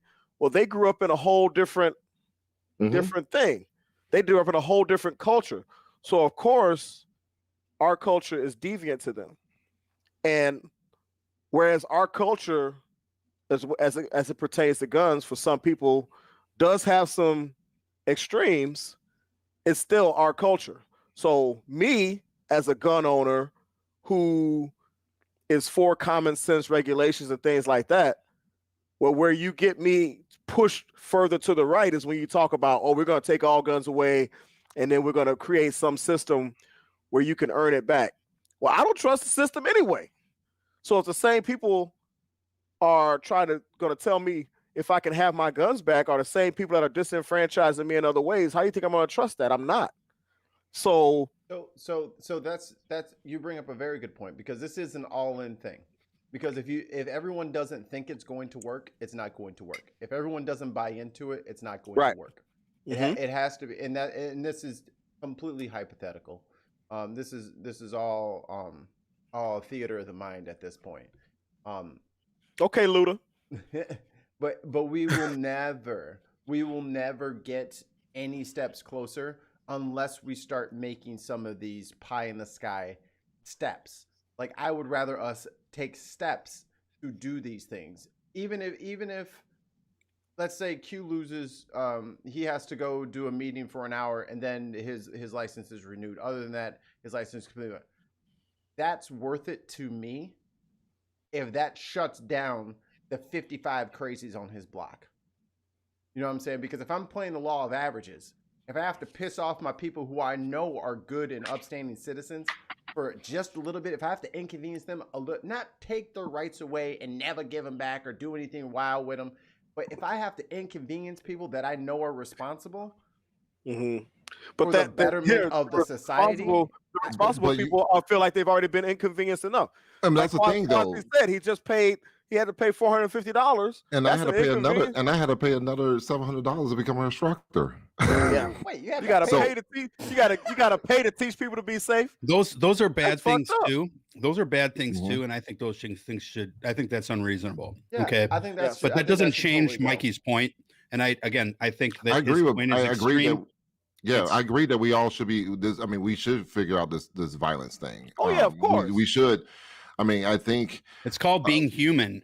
I think, but this is the pushback I have on the gun control law debates, because state line gun control laws are different. Yes. We have a woman from New Jersey who had a concealed carry. From PA, I believe it was. She had a concealed carry license, Yeah. and she drove to New Jersey, and the concealed carry license was, and she's a sister, wasn't recognized, and she got arrested. Yeah. No And then they reciprocity. charged.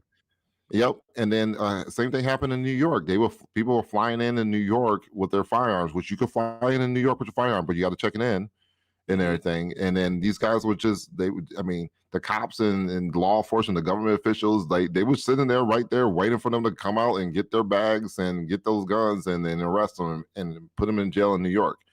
Like, my thing is, if they do gun control laws, I think that needs to be a federal level and be done with federal level. And I think that if some people are gonna get mad at me for saying that, but I think if they do gun control law, I think gun control law should be coming from the federal level, and then we should get national reciprocity. And that's the biggest part of making it. The state should not be. The state shouldn't be involved with it. And that protects gun owners from exactly the situation that you're talking about, because there's no reason to say, for people to literally say, I have a right to do this, which is fine, and I respect people's opinion on that tip. But then I have a right to do this, but only in my state. But it's in the Constitution. Like, what the fuck is going? It makes no sense, because when everything's parsed down to the state level, and sometimes county by county and district, like, we can't have it out. Yeah. We can't have even Illinois says, even though you got the Second Amendment right, you got to get your permission from us first before you get it. Get because your first you have this other issue of $7 in 10.5 months. Apparently, I'm still. And you have this other issue isn't it of true, Quasi, that in Cook County, your magazine capacity, you can only have a certain number of rounds in the magazine versus Will County and DuPage and things like that. I keep going back and forth on this. We're still trying to find this answer. We went to and this is a crazy thing. We actually went to Chicago PD. We went to 3 departments and went to the city hall and trying to figure out what the laws were, the gun laws were. They couldn't. Nobody could tell us what the gun laws were in Chicago. And that's these are government officials. And that's government officials. Yeah, and that's a whole nother problem when the police stop you, and they're coming up with this. They're saying, that this you have too many rounds in the. You broke the law. But like, what is City Hall doesn't even know. Well, in the game, it's so and this is the thing I get upset with, because the official thing is, I don't even know what the gun laws are in Chicago, because they don't even know. Right. So if you go to the Illinois State Police website and you go to the FOIA website area, they have a Cook County ordinance of what the do's and don'ts are. This is dated back in 2010. Okay. So Michael McDonald sues the city of Chicago. Yeah, yeah. I never met this man, but awesome brother. McDonald. I'm sorry. I said Michael McDonald. I'm sorry. Otis McDonald. McDonald. Michael Moore. Michael Moore is another. Otis brother. McDonald had a farm. So Otis McDonald was he sued the city of Chicago because he lived the projects, and then the city of Chicago said he wasn't the Second Amendment. No guns where you live in your house. Okay, so he sued the city of Chicago, the Housing Authority, went up to the Supreme Court back in 2013. I think June of 2013, the Supreme Court ruling saying that the Second Amendment is for him as well. So they actually cited the Second Amendment also, saying that he has the right to own a firearm, especially where he lives. It's to protect his house. So it said in the projects you couldn't have no guns. Yep. And this is I'm talking about. This is what I'm talking about. Every project in America, every project before 2010, every project in America which is majority Black people, that was one of the rules. That was one of the rules and stipulation or bylaws, whatever, saying that if you live in our apartments or you live in our place, you cannot own a gun or have a gun in their property or in their apartment or the dwelling. I'm against that too, but again, you're using arguments that the right wing typically will use to say that the Democratic Party is racist with them to want to take away guns, and I get that. I say both that sides may be correct, right? Racism is bipartisan. That may nobody's arguing that. Yeah, they play the same team on that one. Bigotry and bias are real things, but I get that is, and I'm not saying that they're wrong there. I'll concede that point, but it's independent of the greater issue. And the greater issue is that crime is, and this is a psychological, criminology 101. Crime is the equation between opportunity and risk, right? Risk and reward of what you're going to get and the opportunity to do it. You're not going to kill someone with a gun if you don't have access to a gun. That's just bare logic. Now, again, I'm not saying that we shouldn't have that it's not that I want to take guns away from people. I believe that people should be able to defend themselves completely. I completely support the idea of gun ownership. I don't support the Second Amendment because I've already broken down for the fact that I don't believe the Second Amendment is interpreted correctly.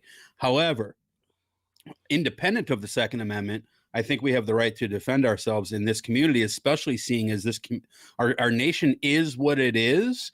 And we have to be able to live in the nation that we live in its current state and be able to evoke change, regardless of the Second Amendment or whatever the case may be. The problem is that the Supreme Court's not going to be of any help because the Supreme Court is always going to. They have this precedent. I think it was from Heller, where if it's common use, then it's protected. Well, but again, if there was a time and place when a lot of crazy shit was common, and just because it was common doesn't necessarily mean it's good. But that's what they kind of use as their thought process in the Supreme Court, is by saying, well, it's common use like handguns, that sort of thing, so they can't be regulated. But we do got to wrap up this section, so I'm going to give Q the last word here. Just give us your 30-second closing argument, and then we'll segue on, because this is a great topic. I think that I'll do less than 30 seconds. I think that gun control is racist. I think that it doesn't get enforced equally. I think any gun control laws that get passed is going to hurt the Black community more than anybody else. Worse than first. Okay, I get that, but okay. Anyway, so I'm not arguing with that. I'm not arguing with. All right, so thank you very much for that. Now, I want to play. We're gonna. So you want to do the humidor real quick? Yes, let's do that because I'm running out of cigar. Okay, Mikey, let me introduce you to the baddest motherfucker. He still hasn't put that clip in because he doesn't have 40 seconds. What clip? The one of Fred Hampton where he says, "Let me introduce you to one of the baddest motherfuckers alive." Oh, I like forgetting about it. That's not even like I don't have time. I keep forgetting about that little choice. I sent you the clip. I know, and I keep forgetting weeks about ago. it. I keep forgetting about it. You know what else I keep forgetting about? You will never find the more wretched hive of scum and villainy. Welcome to the Humidor with Big Hoss. Find out what Hoss is puffin' and drinkin' today. If you try his suggestion.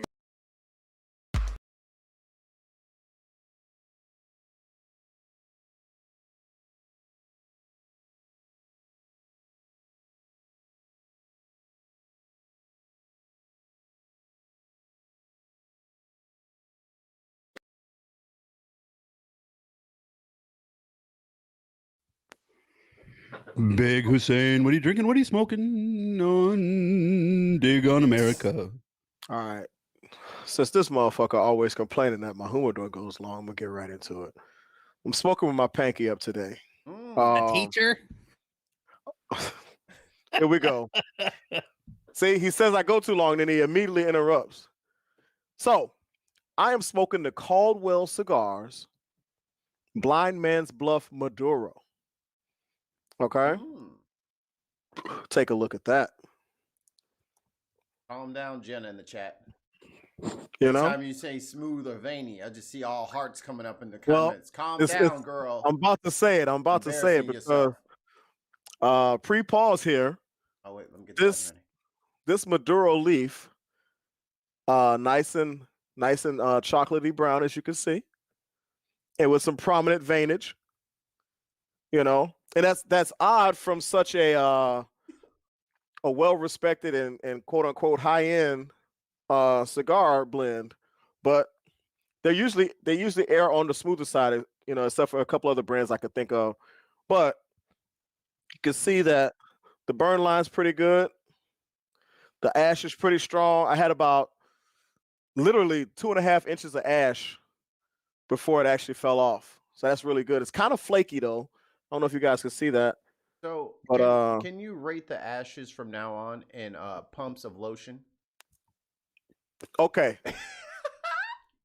So, if I was to rate this ash, you had about 3.5 pumps of ash. Like, you know, like I would have had to put 3.5 pumps on my hands. That's how much ash there was before it fell. So that's pretty good. And as you can see, I got about 1/2 inch of ash at the tip there, pause. But it's kind of flaky, but nice white ash. This is some straight playing outside in the summertime white ash where you sweat all the lotion off. That's a pretty good ash there. Not the summertime ash. Very peppery in the beginning. Very peppery in the beginning. It kind of mellows out as you puff it, pause. And got some earthiness to it, a little bit of earthiness, but more pepper and like a cocoa. Not chocolate, because chocolate is a little sweeter, but a cocoa, like dark chocolate. You know what I mean? Like a dark chocolate. That's kind of almost bitter. But it's pretty good. I like it a lot. It is a excuse me.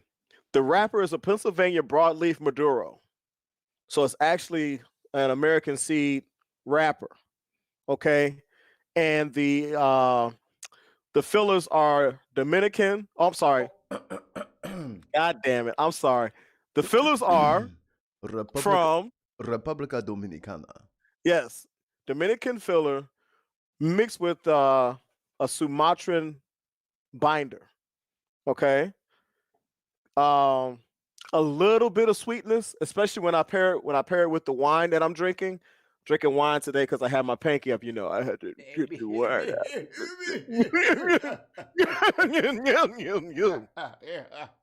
So this Vitola is the Gordo, which is a 6-inch pause by 60 ring gauge. Don't know if you can see that there. Let me make sure I got it in the frame for you. So it's a nice thick, girthy pause ring gauge. It has a pretty good length. You know, Jenna, I'm right here in California. Whoa, I'm gonna beat your ass. This is gonna be the one episode she watch. You gonna die. Don't get your ass beat. I'm right here in Carson.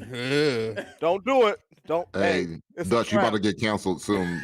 About to. You're about to get canceled. That should have happened years. That should have happened years ago. But hashtag the shit out of Dutch. She'd probably be happy. Wife be happy as hell. Melissa would be like, yeah. It puts out. All right, let's get back to the humidor, y'all. It puts out about a medium smoke. It's not like Drew Estate is known for large, thick plumes of smoke. Pause. But this is more of a medium. So if you're gonna use the lotion for the ash, I'm gonna need you to talk about like rat beefs for the smoke. This smoke is a medium smoke, like Ice Cube versus Cypress Hill. Oh, okay. You know what I'm saying? So it was beef. Crack-a-lackin'. But It was some beef, but it wasn't Ja Rule versus 50 Cent beef. Oh my God, the most fucking pettiest man on the planet. You know, this isn't even Kool Moe D LL Cool J beef. I like 50 Cent's pettiness. I love it. Oh my God. But we digress. We are digressing. I've got it paired with, especially because I want to read the story about the wine I'm drinking, because they included the story on the back here. Let them know. I've got it paired with the 19 Crimes. Hey, who put you on the 19 Crimes, man? Man, this mug I know that's trying to get his musculature up, but he's afraid to come through the Terror Dome named Mikey. I might have to come see you because I gave up. I'm giving up red meat for a good 2-3 months. Yeah, my chest was hurting. You got to get yourself another a plant-based way to get your proteins, but we could talk about that later. Yeah, buddy. Now this 19 Crimes Banished, the Banished is a dark red. The darkest of reds. So what it's doing for me is that it turns out that that's the only way I notice the sweetness, that little bit of sweetness that's in the cigar. Contrast. Yes, because guess what? Before I took a few puffs with no wine so I could try to get an honest nuance of it, and wasn't really getting the sweetness. I was like, they talk about sweetness on this cigar because I read about it in Cigar Aficionado magazine, and that's why I bought it. And I didn't feel the sweetness, and then I took a sip of the wine, and boom, sweetness. Now, like I said, I've got the 19 Crimes Banished, and they got the little story of why they call this the Banished on back here. So why they call it that, Big House? All right. So the Banished is a tribute to James McNally Wilson, 1832 to 1921. He lived a pretty good life. Shit. In 1866, Wilson was court-martialed for desertion and munitions conduct, mutiny, I guess that would be, and placed aboard the last convict ship to sail to Australia. In 1876, Wilson survived a dangerous escape from his prison in Fremantle and fled to New York, spending his remaining years in the U.S.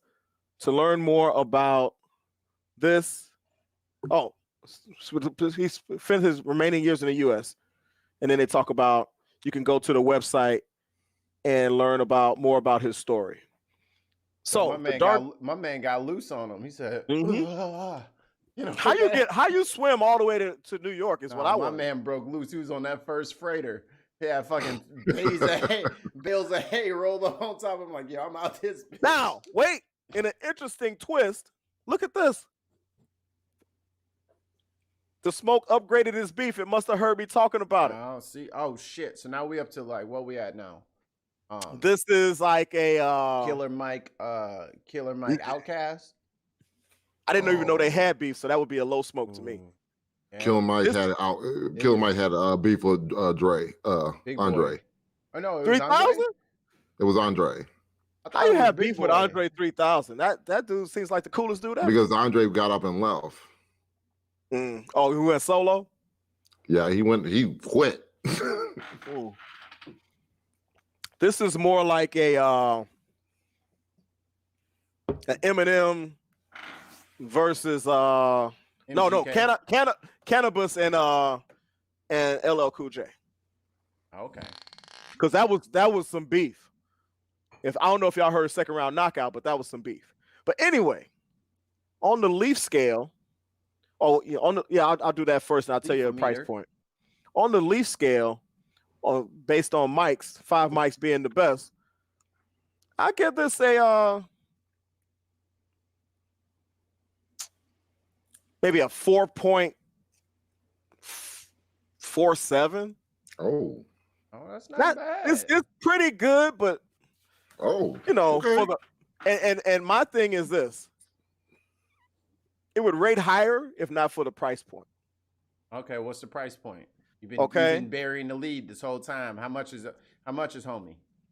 So a pack of 5 is like $55 to $60. Oh hell no. Now that's online, so if that's the price online, that when if you go, how much I pay for it because I bought this at a lounge, and it was higher than that, but because you got taxes and stuff like that. Right, So for the price point, for the brick and mortar price point, that's why I brought it down some. If I had bought this online at that price point, I might be like, okay, I'll give it a 4.5, 4.6. You know what I'm saying? But it's a good cigar. You can get 20 of them for like $108. I mean, $180. That's not bad. Wow. That's actually not that bad for a box of 20 when you break it down. Oh yeah, that's not bad at all. You know what I'm saying? Look at the young kings over there flaunting their wealth. Don't tell me $180 for a box of nothing. It better be a box of $20 bills. That's all. No, I'm just saying. I'm saying it's a pretty good cigar. It's pretty highly rated. It's a 90+ rated cigar, but I think it's a little overrated to me. Just a little bit. It's really a quality cigar though. Would I buy a box of them? No. Would I buy a 5-pack? Probably, if I could find it for $50. How many grapes you giving the wine? Oh, this wine. Are we going on the 5? Are we going on the 5 grapes? Yeah, how many out of 5 grapes? I drink and I know things. There he is. Now, I'm gonna couch this rating with the fact that I know a lot less about wine than I know about cigars. Of course. But I'm gonna give it 4.5 grapes. That's good. You know what? I really like it. I really like it. I agree with. I agree with that. I agree with and that. I would definitely run out. And the next time I see this at Jewel, I would get 2 or 3 more bottles to have on deck. Yeah. You know what I mean? That's a standby. That's a classic standby. The 19 Crimes series of wines, killing it. They are good, and they're not expensively priced, No, especially if they're you can not. find them on sale. I like them all. What you got, Kwasi? I usually get the Snoop Dogg version one. Yeah, and the I like Snoop that Dogg one. version. I've Cali got Red. 1, 2, 3, Yep. 4. I've got 4 of the versions here. And I got And the Snoop Dogg version was the 5th one. And out of those that I have, Snoop Dogg rates 4th out of the 5. That's Really? how good. That's how Wow. good these Okay. wines are. The Banished is really good. Yeah. One of my favorites, the Warden is my favorite. the Warden is the best one.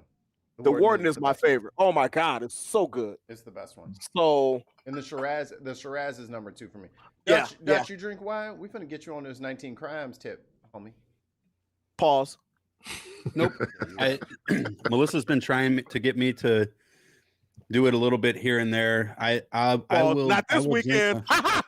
no, she'll be drinking wine, that's for sure. But that's I'm my talking only about- favorite. Wait, you lived in California and you don't drink wine? That's like Not really. I mean, I'll have some here and again if necessary, but I'm a craft beer guy. If And necessary, what does that mean? What is a necessary like thing? I was at her friend, her former coworker, and her husband had us over for what do you call it, hors d'oeuvres a couple weeks ago. Yeah, Pigs and blankets and canapes. at a they were Hispanic, but so yeah, they weren't. It wasn't. Enchilada squares. It wasn't at Gavin Newsom's wine club. Would you like to But, have a little Dixie cup of menudo? Yes. No, I wouldn't. But And horchata to we back. had horchata. we had I want to say it was a rosé, but it was like bubbly, and so like I had no choice. That's what they had to drink, so I drank it. You know what I mean? But like, I'll try. Is that keto? Is wine keto? I don't know, but I don't drink it. So like, beer certainly isn't, except for Corona Premier, Which isn't bad. Yeah, but I thought it was just a new beer. I didn't know that was the diet beer. I drank that shit. I'm like, oh, I love Corona Premier. this shit is lacking. Corona Premier is pretty good. I love Corona Premier. Now, my favorite Corona is the Familiar.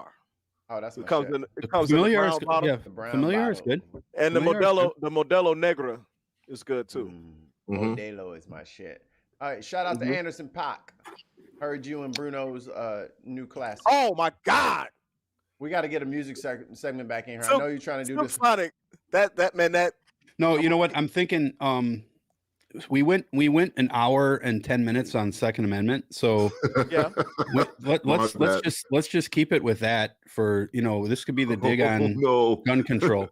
Yeah. We'll skip the history topic I have for today. I have a guest coming on in 2 weeks who might be even more perfect for this. How dare you? Can we segue to what I talked about in my post? Let me read a listener comment real quick. Okay. Wait. This is from. Wait. Let me get you in your frame here. There you go. No. All right, there we go. So this is interesting. Can you move the other way so we can see the Marvel characters? Yeah, scoot to your other shoulder. Nobody want to see them bums over on the DC side. My microphone way over here though now. Project the wait. Real quick, Dutch. Sorry to interrupt you. I apologize. But Static Shock was part of DC. But it was just like a very, very small run of comics, and then they had the cartoon show, and then they left it. And that to me was like the first like black super. Virgil, yeah, like little baby dreads. He fucking floated around on the whole cover. He was badass. It was probably like what 90. It was like 2000 to like 2004, I think they said. Oh, was that late? Okay, or like 98 to 2002. It was right around that turn of the century. So we have a comment. This comment is from So Brick City. Brick City. So I like that name. Before I read this comment, I want to preface. He I think it's the Northern California, I believe, but Oakland, I believe. But I'm not 100% sure of that. But nonetheless, cocaine is a hell of a drug. This comment is the last comment in a thread. New Jersey, thank you. Newark. Other side of the country. I meant the other side of the country. So this comment is the end of a conversation. It started a few weeks ago, in fact, on Twitter, when we posted our episode on the dig on civil rights. This guy basically just lambasted it. And was just very critical of what I posted. That was an episode when of course was here? That was when Amber Rose Washington was here, right? Okay. So he started talking a bunch of shit, and I was like, well, what was the problem that you had with the episode? Of course, he didn't listen to it. He made an assumption that we did a show about vanilla civil rights with like Martin Luther King and that sort of thing, and whitewashing and all that type of stuff. So I was like, well, so you're criticizing something that you didn't even listen to because you didn't like the picture, right? So typical. Amber came in and said, I was on the show, you should listen to it. I guess he did. And then so after a long chain of me kind of like, and this guy going at it, he says, I listened and I must say, I really enjoyed the show / video. I listened more in depth on Spotify. Salute your outstanding work. I wish you the best on your journey. Salute. Y'all get 5 mics. Man, so I guess 5 stars. Okay. Stand up, Brick City. What's up, right. Brick City? We getting love out there. I appreciate you, man. You was wrong. You said you was wrong, and you didn't die. See, learn. From I like him, that. America. I like that. I learn. like that. And we need more of that. We need more people with the benefit of new information. You can change your stance. It is not a problem. You're not going to die. You're not going to melt like the Wicked Witch of the West. You're still breathing. I think both sides should do that, though. I don't think it should be 100%. Hey, Q, I got a question for you. How much money it cost you to say you were wrong about something? How much money will it cost me to say I have no problem. It'll be free. I'm one of the people who will. You can get it for free, y'all. You can get it. Hey, if I mess up or I'm wrong, I'm not ashamed of saying that. Big Hoss, how much you pay when you wrong about when you get something wrong on the show? How much that cost you? Not a damn thing. I've said $3.99, y'all. I've said my bad. $3.99. Let me give my bad many times. let me give a quick shot. To just I think it's fair to do this. This guy also has a podcast. It's called Me and My Crazy World. So shout out to That's Soul Brick City's podcast. Yeah. Oh, I'm about to be fucking microscope out. I'm watching everything he fucking says and does. Nah, I'm just playing, bro. You good? You good? So we have that, and then also I wanted to play. This was going to fall into line a little bit with what the topic was here, but I'm going to play this real quick. This is from my favorite news channel, Victory News. Just listen to this 45-second clip. That, and I've always been trained to pay attention to what they say. And I want to go back to something at the very first story there with Joe Biden, where he talked about Joe Biden. MAGA people, not Americans, but MAGA people. And then it was that to convince them, MAGA people, to convince them to get the vaccine, you need to talk to doctors and preachers. Your thoughts? Well, you know, it Now, this is constitutional attorney KrisAnne Hall. is all in the language. It absolutely is. And this whole idea of creating, number one, an us and them, the MAGA people. Excuse me, we're Americans. And if you can't recognize that, and maybe you should find a new job and not be. Okay, go, because this is hypocrisy 101. She wants to have Joe Biden call us Americans, not MAGA people. Don't I remember Donald Trump say the radical Democrats, the radical always say, go. I mean, I can't contain myself with this craziness. Okay, so Get my full anime villain on here. that is amazing. Number one, and like Q says, there's a nugget of truth in what they said, because MAGA people are Americans as well, but MAGA people stormed the Capitol and rubbed shit on the Capitol walls. No, he did it. It was Black Lives Matter and Antifa. Oh, I Yeah, we got forgot. It was a So many double brothers bluff. there from Black Lives Matter. I didn't. Oh my, get the hell out of here with that noise. We'll Those are circle. some of the best white people masks I've ever seen in We'll my circle life. back. See, we thought they were unmasked. They just had on some really ass good ones. They had some real good I have fucking I have a question. Mission Impossible masks on. But Oh, to I need to finish what I'm watch that saying, again. I need to watch that again. No, You he just had them brought it John up. Travolta and Christian Slater Face masks off. on. Yeah. oh, you're talking about Nick Cage. But Oh, you talking about Broken Arrow, Dutch?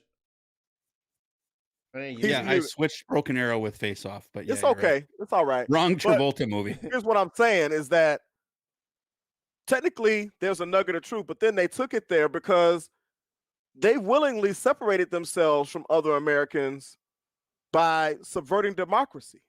These true MAGA cultists, you know what I mean? And they, they want their way. It's America if it's their way. You know what I mean? And instead of it being, America for all the people, it's, hey, we haven't had our voices heard. Like Dave Chappelle said, they felt how Black people felt for generations for about 30 minutes. They couldn't take it for 8 weeks. Yeah. They immediately, they were talking about this on Parler 3 days after the damn election was called. Yep. So they felt unheard, frustrated, resentful, and they went and did the most un-American thing you can do. And then now she's mad that he's drawing a line of delineation between Americans and these people that participated, and a lot of people silently supported what happened at the Capitol. So you can't have it both ways. I would like to address the crybabies if I can. Go ahead. Big House, what state do you live in? The state of denial. Illinois. Why didn't you say America? That's your problem. You're always trying to segment people, and it's that But kind states' rights. and that's shut up, Dutch. And that's the language. And this is why I would like to present the gold medal in the semantics gymnastics to that crazy girl on the fucking clip. Because now, did you say she was a lawyer? That's the thing. That is literally semantics. If I needed to explain to somebody what semantics was, that is literally the best definition I can think of. She took the smallest kernel of truth. But that's the thing. So what do they mean, MAGA Americans? Okay, MAGA, which was Donald Trump's fucking tagline, his motto or whatever. In America, they're by definition Americans. But for some reason, you decided that MAGA Americans wasn't Americans. What are you, stupid? Yeah. What are you? Okay, so now you're being obstinate. And I can't like if he had said Italians don't want to take the Italian Americans are still Americans. He's just, he's talking about certain subsects because he could have easily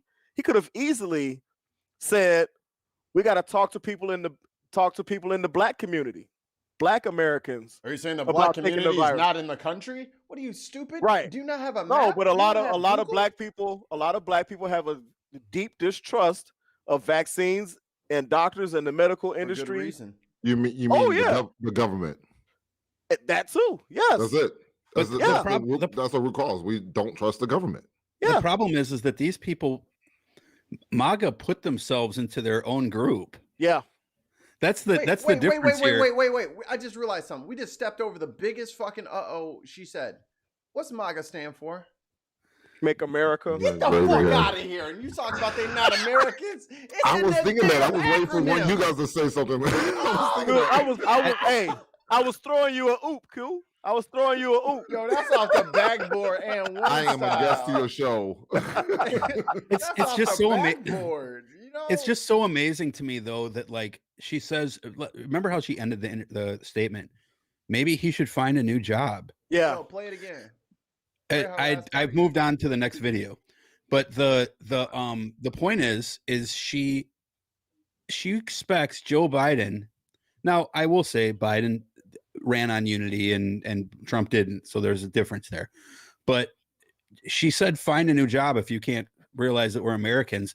I remember being called a radical socialist Antifa member. Yeah, who hates America. Cuck. And it was all about the vaccine, and credit to David Parkman show for this clip from Trump. Take a look at this. You add the fact that I was the one, and this administration was the one that came up with a vaccine, which is going to save the world. Okay. I came up with the vaccine that's going to save the world. Because I took it in secret when I got sick. I forgot how annoying his fucking voice was. Isn't it nice not to hear it every day? You know what? Now that you know what? Let me get my tinfoil beanie out. Let me slide that. The man is not even the president anymore. We're still talking about him. Yo, I'm totally off script right now. Hey, hold on. That's how bad he was. Hold on, Haas. Maybe that's why he went to the hospital. It's because he was getting his vaccine. Mm-hmm. And he was having some side effects. That's why he could barely walk.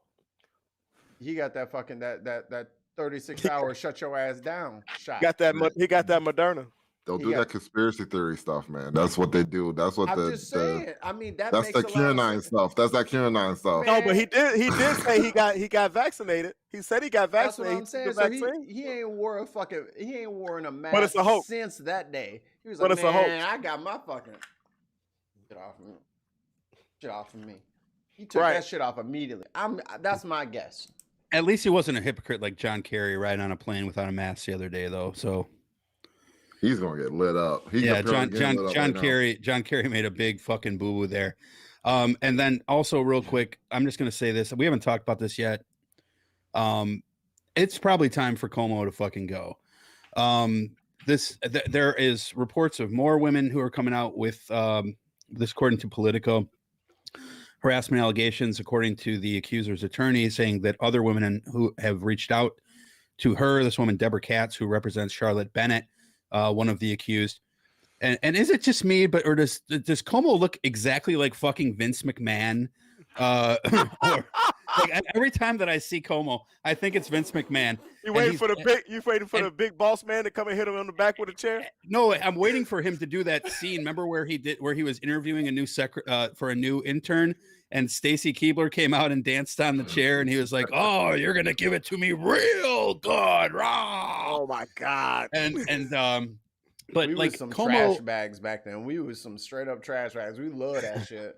Oh, I love that shit too. Yeah.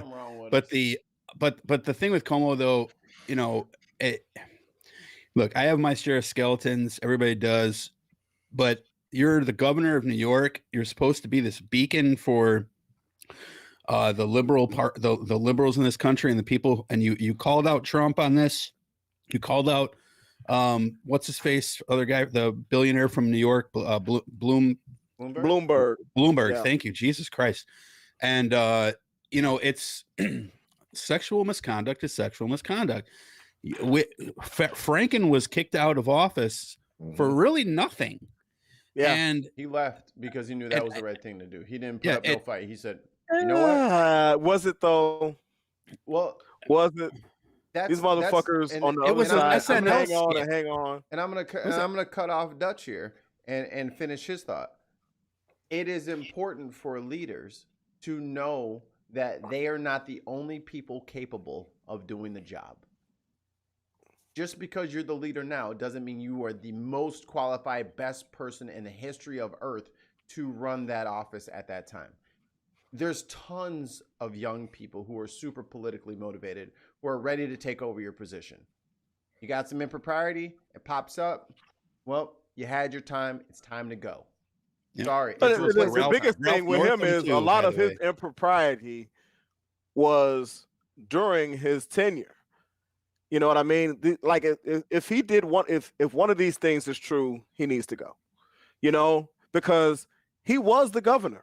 It wasn't like Al Franken, that thing happened, that picture that got him where he left, that was years before he became. It was an SNL skit. Yeah. So it's like, come on. You live by the sword, you gotta die by the sword. But now Franken or Como this has got to be real hard on his brother, who I like. But Chris. Yeah, I haven't heard him address this yet. He may have, but now he's investigating the accusers. This is Trumpism. Okay. He can't do that. He can't do that. He's doing it. He's opening his own investigation. So Chris? No, Andrew Como. Andrew. Yeah. That's some fuck shit right there. So it's like, I am ready. I've had it. Can we say that both sides play on the same team now? Without question, especially when it comes to that's some bullshit. You had what's his face, who's the attorney general in Minnesota now, Keith Ellison. You know, he had these allegations. You had plenty of other Democrats who've had these allegations. Oh, yeah. Biden has had an allegation against him. Biden had an allegation, though that one it sort of has disappeared post-election, so I'm not sure about that one anymore. It disappeared before the election to me. They stopped talking about it because it obviously had no teeth. Because even the right stopped talking about it. They talk more about smelling hair. Yeah, smelling hair and being a pedophile, right? Mackie got something. This just in from Tim Bristol. What up, Tim? He directed his attorney general to appoint Timbo, that's good. He directed his attorney general to appoint an independent prosecutor. Okay. So he didn't actually pick the person, but he told his AG to find somebody to take care of it. To investigate the whole thing, not just the accusers? Tim. Is that what we're saying? We'll give it 15 seconds for Tim to hear and come back. I am seeing here that Governor's Office, New York Post, Governor's Office conducting own review of groping allegation against Como. That's like the police doing an investigation on the police. Como's team is trying to tarnish tried to tarnish one of his accusers. Mm-hmm. There's Como office from the Hill opens its own investigation into groping allegations. Let's read a quick segment from this. It says here his office has opened its own investigation in response to allegations that Como groped a female aide at the governor's mansion. We have our own inquiries going, a senior aide told to Como told the Times Union, we have an obligation to investigate any claim of sexual harassment and the reporting female to the Attorney General. We were directed to continue our own inquiries, so there are multiple inquiries. So this, the way that was framed by the Hill is that they're investigating Como. That does not sound like this. Sounds like Como implemented some investigation to clear himself, like a counter. This is a total Trump thing. Okay, no, I'm not in. I'm not in on this. I'm completely out on this. Shit. I have an agreement and a disagreement. I want nasty motherfuckers, number one, out of office, and number two, prosecuted. Right. Like don't do the whole, and then he was forced to retire. No, bitch, you going to jail. That's a crime. That's a crime you committed against these women. Right. You're going to jail. But that's the thing. That's the thing, because guess what? A lot of these Congress people that were giving tours to the insurrectionists, they're still Congress people in. They're still doing their thing, and so, but you're right, 100%.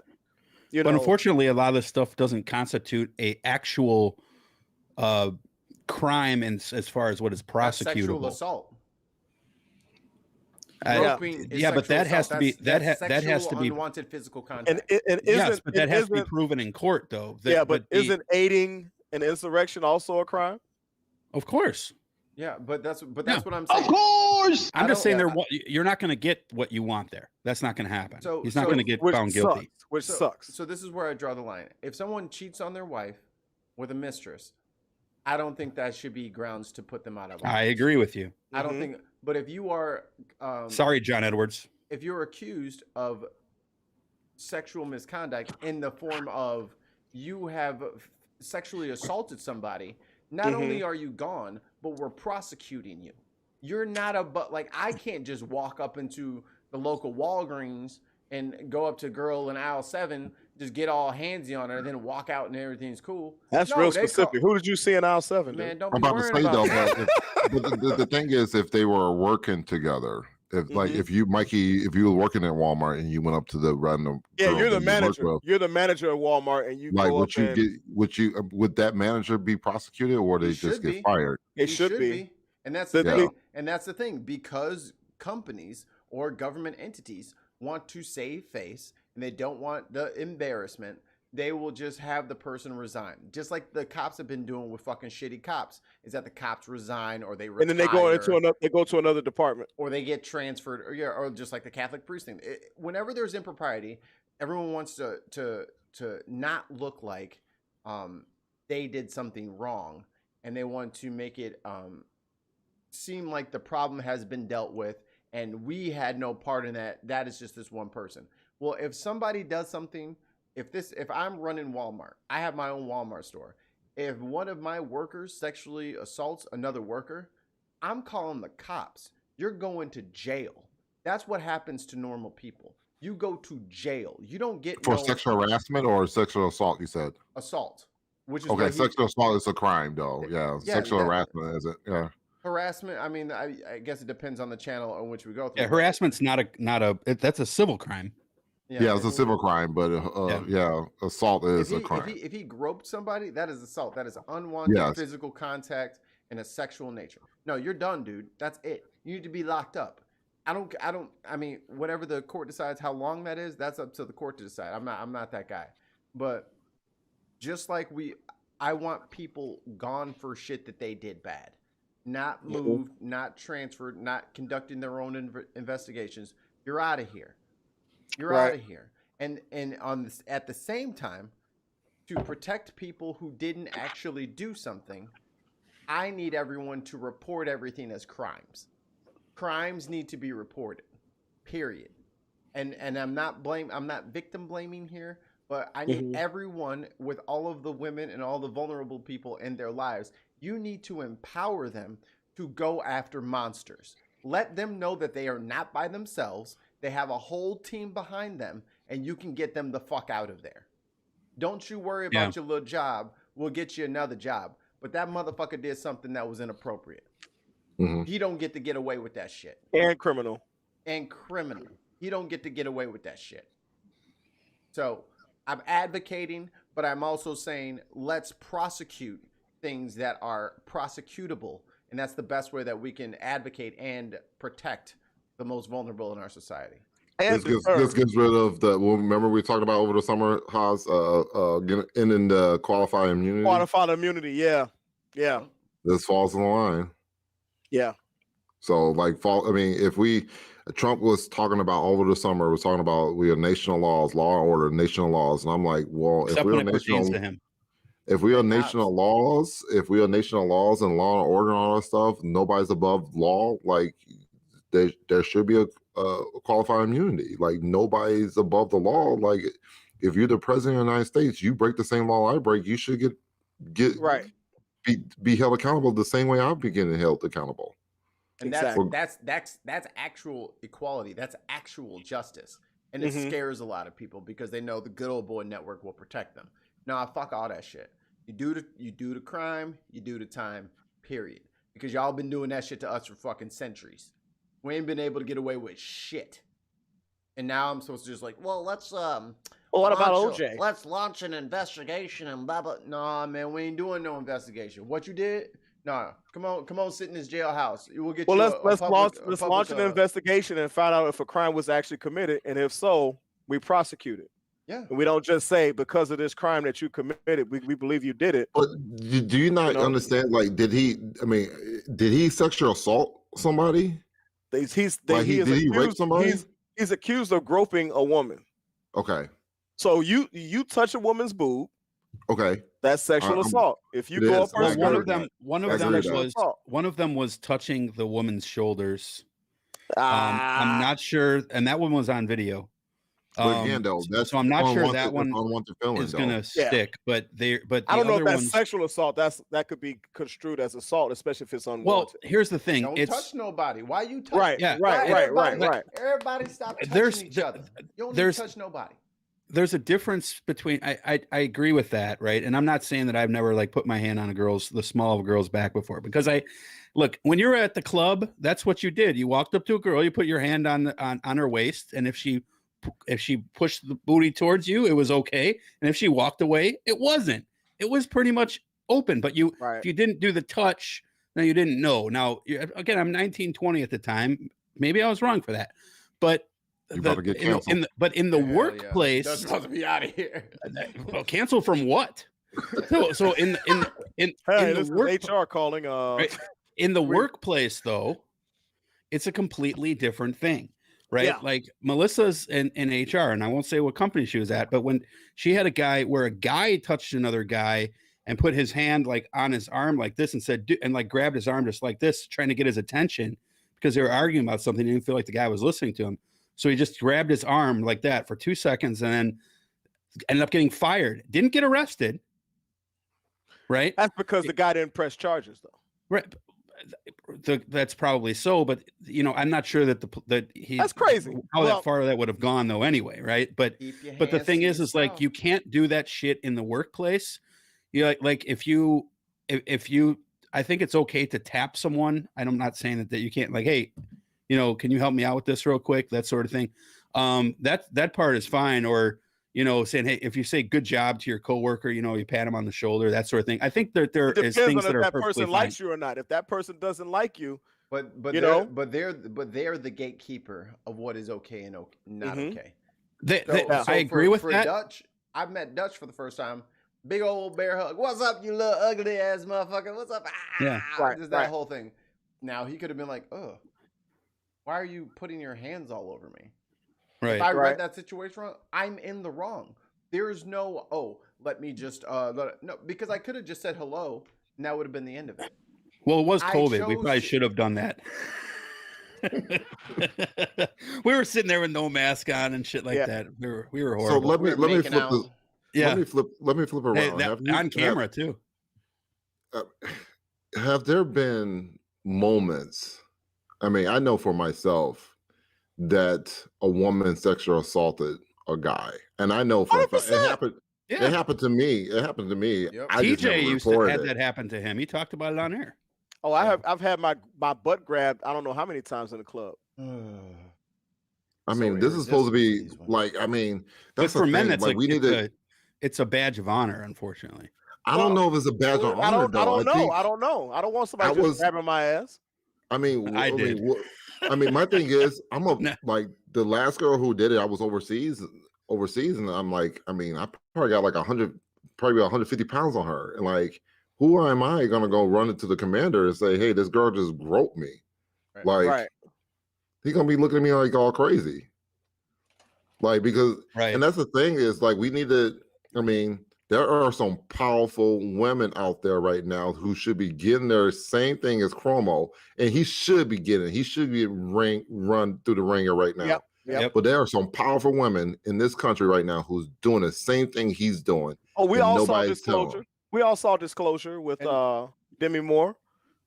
But I think the more important thing on like a day-to-day basis that Q, I 100% agree with you, but we don't want to get it.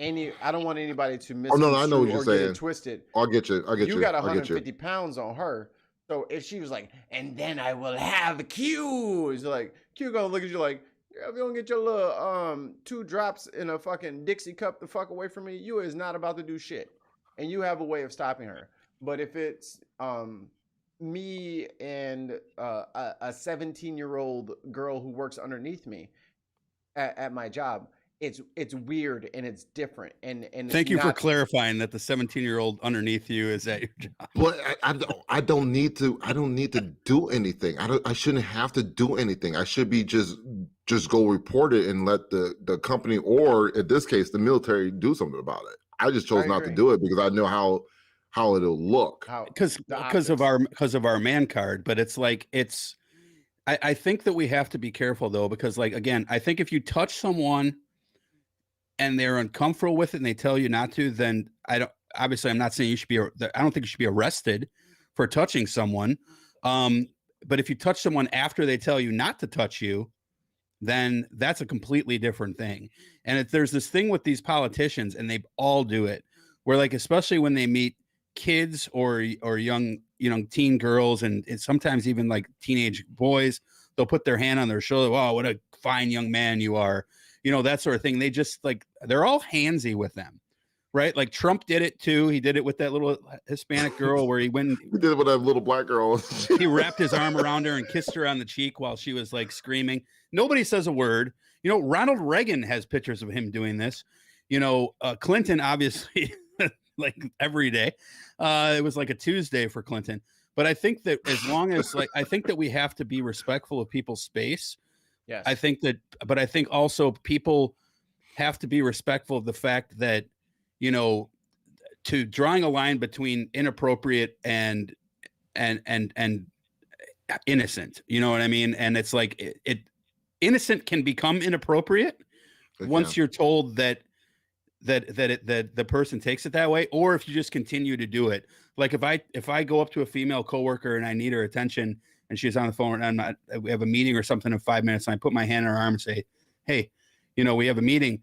And then I continuously do that to her every single day. Now that's weird. If you lotion up the hand. Yeah. Oh my God. And then you touching someone once in 4 years is on different. Your fingertips. You put it in like a warm salt bath for 5 seconds, and you just kind of. Don't do that if she just got to go to a meeting. Just give her the elbow's good. That's creepy. That's what I'm saying. Don't do the. Yeah, I think that goes. You hush your little naughty mouth. Yeah. Stop talking on the phone, baby. I gotta talk to you right now. Yeah. You sound like meet me in my office. In that Boomerang movie. Marcus, darling. Like a Brazzers video. Come on. Can we get it just a little bit darker? So we have a comment from a dear friend of mine. I would say his @name that's on YouTube, but he is now nobility. We have Lord Wanker of Essex, Waymaker, and we literally bought him a lordship. For real? Yeah. Oh my God. On the certificate it says Lord Wanker of Essex. That's amazing. He has 2 good comments. It says, don't touch anyone. We're in a pandemic, for fuck's sake. This is a perfect opportunity for everybody to learn fucking boundaries and learn when and how not to touch people, because they might have cooties. So get your fucking hands off of them. I've been fist bumping coworkers that I know are vaccinated for the last 6 months. Yeah, don't touch nobody with your fucking fingers. You know something? When it comes to, I'm so glad I'm not single now. Oh, it'd be because impossible. you got to come up with a form like, "Hi, my name's Hassan. This is a real problem." Yes, I agree. I think you're very interesting. I wanted to know if I could ask your name and maybe shake your hand, and then we'll go down the list from there. There's a great line in Big Bang Theory where when Sheldon and Amy are about to have their first kiss, Permission for coitus. yes, and he's like, I think that's what she's like, yes, he's like, and she goes, she's just like cuddles up to him, and he's like, "This is a litigious society. I'm gonna need verbal consent." Yeah, yeah. She's like, and 100%. I was like, but it's everyone laughs because like no one does that, right? Like I literally do. I you can have tell to. you. I literally do. I was trained. I got that training from the military. What's that? The military gave you that training.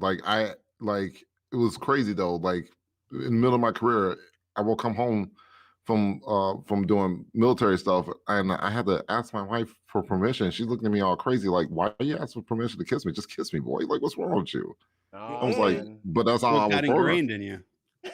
A comment from 2 comments I just want to throw here. Jenna Miu, what up, Jenna? Cigar review's over. I'm not sure why you're still here. Don't remind me of my singleness, Big Haas. Have you no heart? Damn you, Big Haas. I'm just saying. I'm just saying. And Tons of Mice says, "Your mask is so hot." And it's HAWT. Hot. You got a hot mask. Oh my God. Remember that episode? So you are fake news. That Chappelle Show skit, remember? When he was in a Chappelle Show, he's like in bed with the girl, and he's like, "Okay, oh shit, what was that skit called?" The contract. And he's like, anal. He's like, no. He's like, damn. He's like, and check here for anal. Just checking. He's like this. He's like.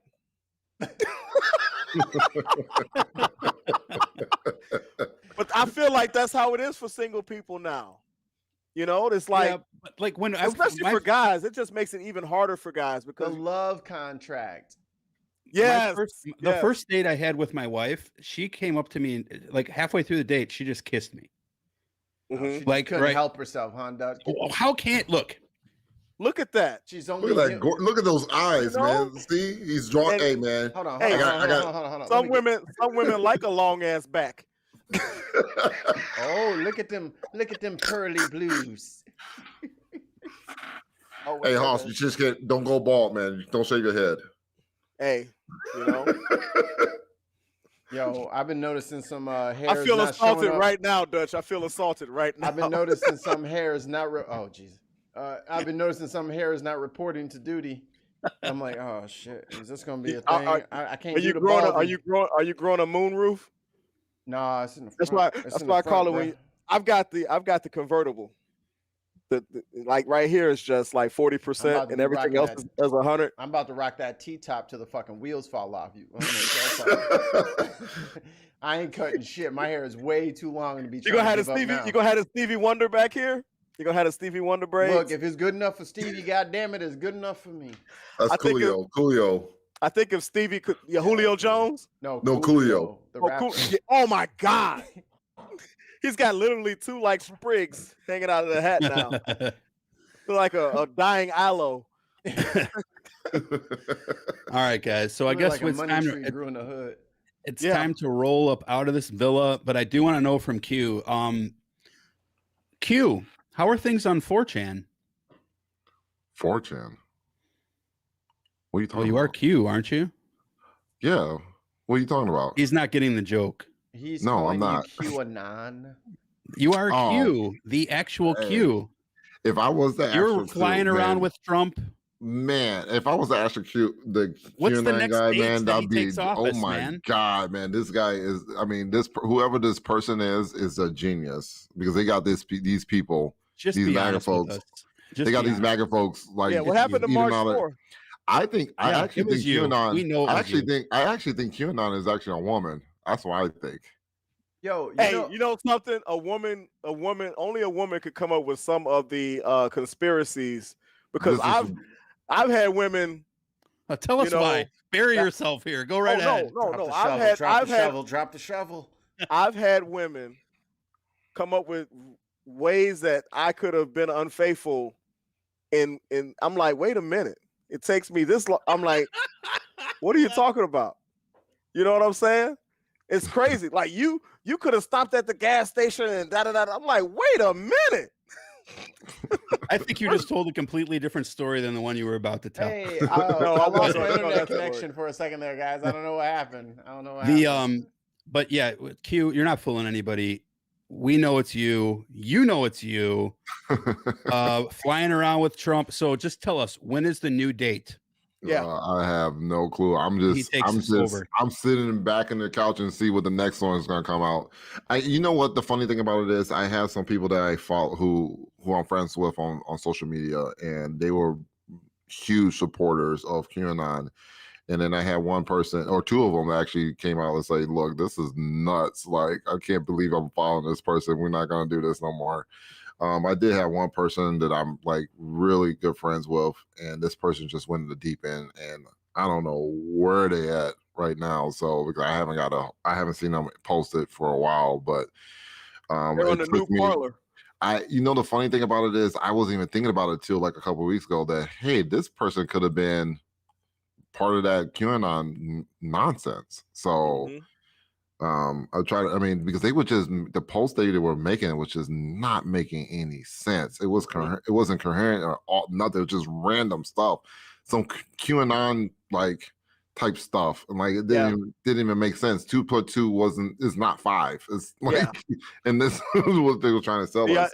Do any of y'all watch Billions on Showtime? No. Okay, there's. I don't got that money, man. I don't have money like you, dude. Man, that stimmy just came in today. I don't know how you there's an episode. I watch hundreds. Now, Billions is about a hedge fund, fund guy. And there's an episode where he takes this. They take the guys at the hedge fund and the ladies at the hedge fund take this like self-limitless pill that's supposed to like have your brain acuity off the charts and stuff. And the Mikey Famine pill. I got you. Yeah. It turns out like the one person who didn't, who was a brilliant freaking hedge fund manager, she's like, you're about to lose like $8 billion if you don't, because they were making these trades and doing these things, and they thought in their mind they thought they were doing the right thing. They thought that this was going to make them a bunch of money, and then the lady's like, no, you're about to lose all this money, and this girl over here thinks she knows Spanish, but she just ordered a chalupa instead of, actually making a trade with this person. So it was crazy. ¿Dónde está la biblioteca? Hey, Cory Booker, what's up, buddy? Yo tengo el gato grande. Esto en mi pantalones. Beto wanted to take those guns, but he certainly had the Spanish better than Cory Booker did. I'm kind of curious. They find out who this QAnon person is, who is in charge. We already know it's you. Stop bullshitting. Man, I got too much time. Look. What I say, I was like, if it's not making me money, I ain't doing it. and that's where I bristle on the label genius. If QAnon had a website set up selling T-shirts, I would have said genius. That's the new conspiracy, is that all this money is actually for the Q T-shirts and stuff is actually funneling back to them somehow. Yeah, it's not though. Well, they had multiple YouTube channels. No, they got the bootleggers out there. I mean, you can. Man, this QAnon thing was very organized, man. They even had a mom's division. They did a marketing strategy for moms. Moms, you hear me? It blew up during COVID, man, like huge style. People had nothing to do but sit home and you guys know keyboard fingers. Yeah, the keyboard fingers, and like you guys know, I was following QAnon and probably I want to say it was probably like late 2017, like December. Yeah, and when I was on 8chan and I was like trolling QAnon, and I was talking about that. Because it was, I have a family member. I have a family member who was talking about these 25,000 unsealed FISA warrant or sealed warrants, FISA warrants, and I was like, I got to see where all this information is coming from. So they linked me on to 8chan. I was never able to get on to 4chan. I never even figured out how to get to the website. So, but we're gonna do an episode, Dutch, and we're gonna get you away from these toxic places that are literally not worth your time. No, I think you need to stay to those places though, because you need to. I agree. Thank you, Q. Tell them you need to see. You got to see. We talking about that. We need to be open minded, and that we need people. The people understand our thought process and how we do things. We got to be receptive as well. Like we got to hear the truth. I have never said that. I've never said that. I'm not saying you're not saying that. I'm just talking to the. I'm talking to the listener. So it's just I'm not saying you. Don't listen to him, listener. No, I'm just hey, my thing is, I'm anti-echo chamber always. Mm-hmm. Right, but there are times with QAnon where I was not there for echo chamber. I was there for fun, and it was a lot of fucking fun. But that says something about you, that you take your time out. Your fun instead of cleaning my gun. This is what you got shit to do. You ain't got time to be fucking. You gotta clean that Springfield, man. Man, you better get some oil on that bitch so it lock tight. Well, come on, bro. Even I know this. You better put some oil on them elbows. Yo, why you? Oh, you calling me out? Yes, sir. YouTube. I'm good. Dang. Cocoa butter and Vaseline. Hey, I didn't know he had a second job at the powdered donut factory, dude. This touch is for Wayne. Get it away. Get it away. All right, guys. Michelangelo, do what you do. Well, it seems like it's our favorite part of this time. Part of the show. Everyone's favorite part of the show, the end. Yes. The part that everyone's been waiting for. If you guys do love independent media, please by all means go to patreon.com/ Come on. Dig on America. I'm just trying to include you. That's all that is. Real man of genius. Here's to you, Patreon supporter. You help us buy 36 different microphones and cameras for Big Haas so we can see his beautiful, beautiful mug. That he never uses. Using it right now, baby. Thank you, Jenna. Jenna says #take my money. But yeah, independent. Everyone and their mama has a fucking YouTube channel now. We're getting drowned out by a lot of people.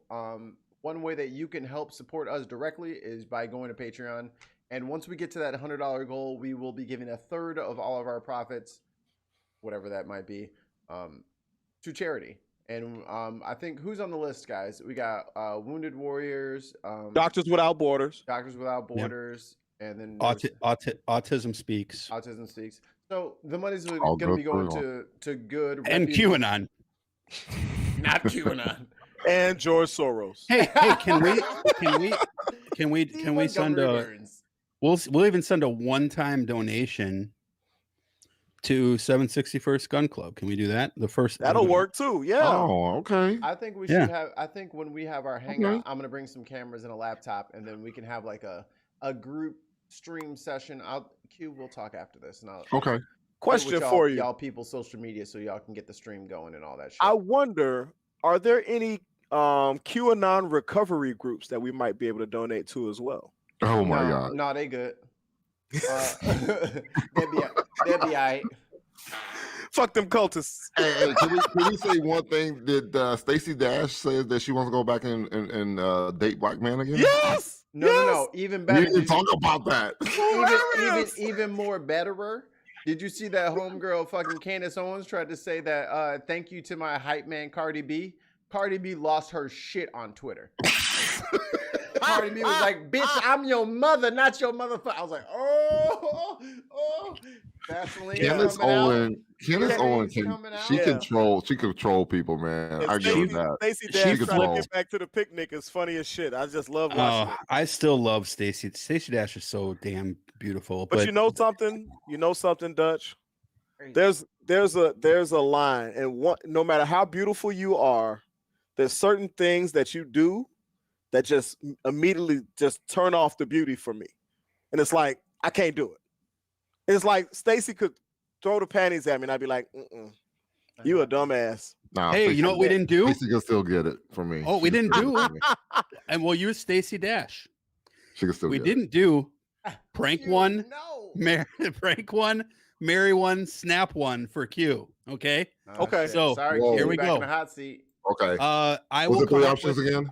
I will Prank, marry, snap. It's like snap fuck one, marry one, kill one, but we're not saying kill here. That's So misogynist. it's prank one, Okay, prank one, marry one, and snap one, like Thanos. So you're not killing them; they're just out of existence. I will take the easy road. My two co-hosts will also name a woman for you, or it could be a man. Prank one, marry one, snap one. I give you Stacey Dash, Haas. Diamond from Diamond and Silk.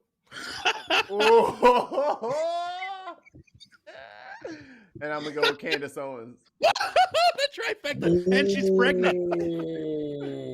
Wow. That ain't. We shouldn't do this together. That's not right. I feel bad for the man. If I have to marry one, I'll say Candace Owen. Okay. Because I think I could. She's beautiful. Stacey's crazy though. Yeah. Candace ain't crazy. Candace was after that money. All three of them crazy though. I mean, You probably get Candace alone, and after you married and everything like that, she'd be talking all types of shit about conservatives. Oh, I She's would. so I would. fake. I think she'll let me do what I need to do and be who I am, and she won't mess with me. So I'm fine with that. I could convert Stacey over Candace. Nah. Stacey's gonna be pranked, and then Diamond is the snap. I can't. You talking about this? Oh my god! Talking about every stereotype out there, and they was They were on it. Is Diamond the one who never talks and just nods? Diamond is the one with the blonde with the black under it. One of them just nods the whole time. The other one Silk. talks. That's Silk. That's the backup. That's the flavor. Yeah. Oh, Silk was the one with the tall, blonde. skinny one. Okay, so Diamond was the one that does all the talking. All of the negative stereotypes of black women that could. I will go with Candace because she's still not afraid to go to the picnic. Or the cookout. I'm sorry. Yeah, she's still not afraid to go to the cookout. Stacey, she's still asking for an invitation. Yo, that's Dame Dash's little sister or cousin. I know. Yeah, and that's another reason why I wouldn't marry her because of the Dash last name, man. I don't know. You ain't riding with Dame. They crazy. Well, sometimes you gotta be a little crazy. I don't need no drama in my life. I'm dealing with enough bullshit Monday to Friday. But you picking Candace? Never mind. Habitually, he's a habitual line stepper. We missed 2 birthdays. I think we missed Charlie Murphy and we missed Bernie Mac. Damn. Oh man. Shout out to the goats. Yeah. Oh, I'm sorry. I had, you know what? I know we were closing out, but I had one more question for Haas from a listener. Oh shit. Okay, hold on a second. Let me get it up here. All right. I'll read out. I'll read out the pause. I will read out the Twitter. I will read out the Twitter handle when I find it. But the question was your thoughts on who will start as quarterback in New Orleans this year. Okay. I thought you were gonna say the Bears. Jameis, no. Andy Dalton. Woohoo!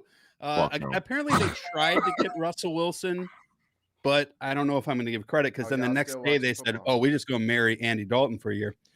From Pookie Pop, P-O-K-I-E-P-O-P. I think this is coldest. Pookie Pop. Pookie? So who do I think will start? Who will start between Taysom Hill and Jameis Winston, and why for the Saints? I could have got that question. You can hit it too. Go ahead. This is what I think. What you think? I think that in the end, it'll be Jameis. I think that Sean Payton believes he can coach him up and coach him out of the mistakes that he was making. And if he can limit his mistakes, is a better quarterback than Taysom Hill, who is also a turnover machine. And Taysom Hill is so valuable in so many other aspects of the game, you know. He's what Tim Tebow was supposed to be. Right. Exactly. So they still have such a huge package for for Taysom Hill in their offense and special teams outside of quarterback, that they will still have him in that role unless Jameis 100% screws the pooch. Pause. That is, I think, his job to lose if he can limit his mistakes. And I think that Jameis has a big chip on his shoulder. He has something to prove. So I think that he is going to make those changes. And I think they're also going to simplify the playbook a little bit for him to make the reads easier. And also, you got to simplify the playbook for the black quarterback. I see. No. Okay. I'm about to say. I was like, did you just say that? Yeah. No, they don't really have the book smarts to be throwing it. You got to think of it like I believe this. you've met my fitness consigliere. You got to think of it like this. The Drew Brees, I've been in this system for this many years playbook is different than the I've watched the system for 1 year playbook. It's different. The playbook expands as you gain experience within the system. So they'll shrink the playbook a little bit for Jameis. And as long as he's not making a ton of mistakes and losing them games, he'll be fine, because Taysom Hill's role on that team is a huge role in so many other aspects of their system. So I think that that's what's going to happen. And Jameis has a chip on his shoulder. And on some level, Sean Payton, shouts out to Eastern Illinois University, by the way. On some level, Sean Payton. Just throw a You folk. just throw up folks. I'm sorry, that's the E for Eastern. It's also folks. The forks is up. I'm from Chicago. Anyway, that's what I think is going to happen. I reserve the right to change my position if they have a preseason and Jameis is throwing interceptions all over the yard in preseason. See, I think Q, it's I want to get your thoughts on this just real quick. Winston has a far better arm than Taysom Hill does. Taysom Hill is not as pure of a quarterback, but I will say one thing about Taysom Hill. That guy sees a hole and explodes through it. Pause. Gone. Just like Barry Sanders. It's ridiculous. In the history of the Taysom sees a hole and ran through it like his name is Andrew Como. He's in there. So he's in there. He's in the hole and he's out. Yeah, it's ridiculous how quick from being on his back foot to moving forward for Taysom Hill is, but they're both Jameis's problem is the interceptions. So yeah, but Taysom threw a ton of interceptions too in his sample size. So you got to remember that.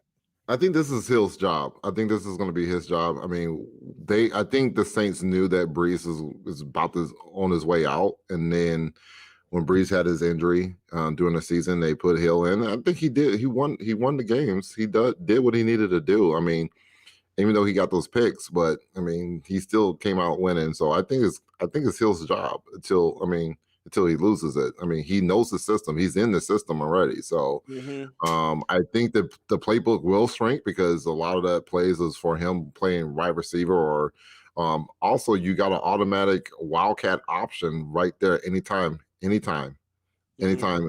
want. They could do a wildcat option play on that play, and teams won't even respect it. So if I was Sean Payton, Hill would be my quarterback.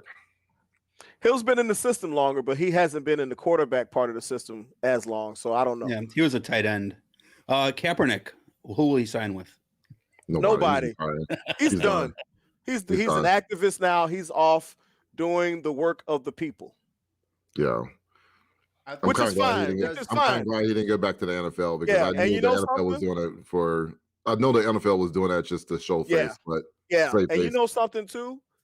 You know how they say when a door closes, a window opens, and sometimes when her husband comes home.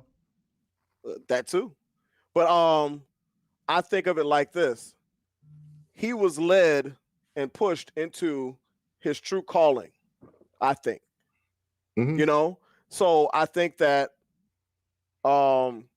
he's probably happier and more fulfilled. He wants to play football. He loves football, but I think doing the work of the people and helping to push change, social change, And hopefully political and policy change is more fulfilling to him now than, getting back on the field. I think he's content where he is. I wish he'd run against Pelosi. Though we do love Shahid Buttar here. But we don't Hold on, real quick. I think it's very disingenuous to the movement that he continues to try to fight to get into the.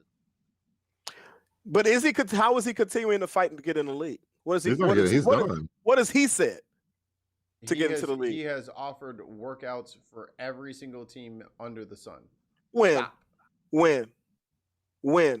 is the last time he offered to work out for a team? About a year and a half ago. Or did the NFL invite him to that workout? That last one he was at? The one in Atlanta.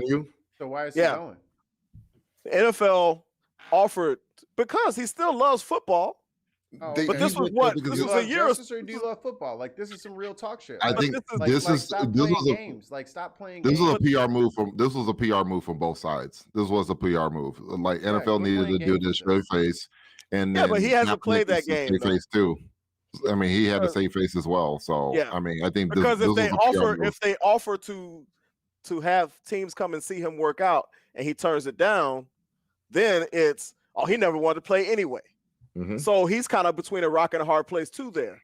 But when is the last time you heard about him picking up the phone and calling the Lions and saying, "Hey, I'm out here," or any team?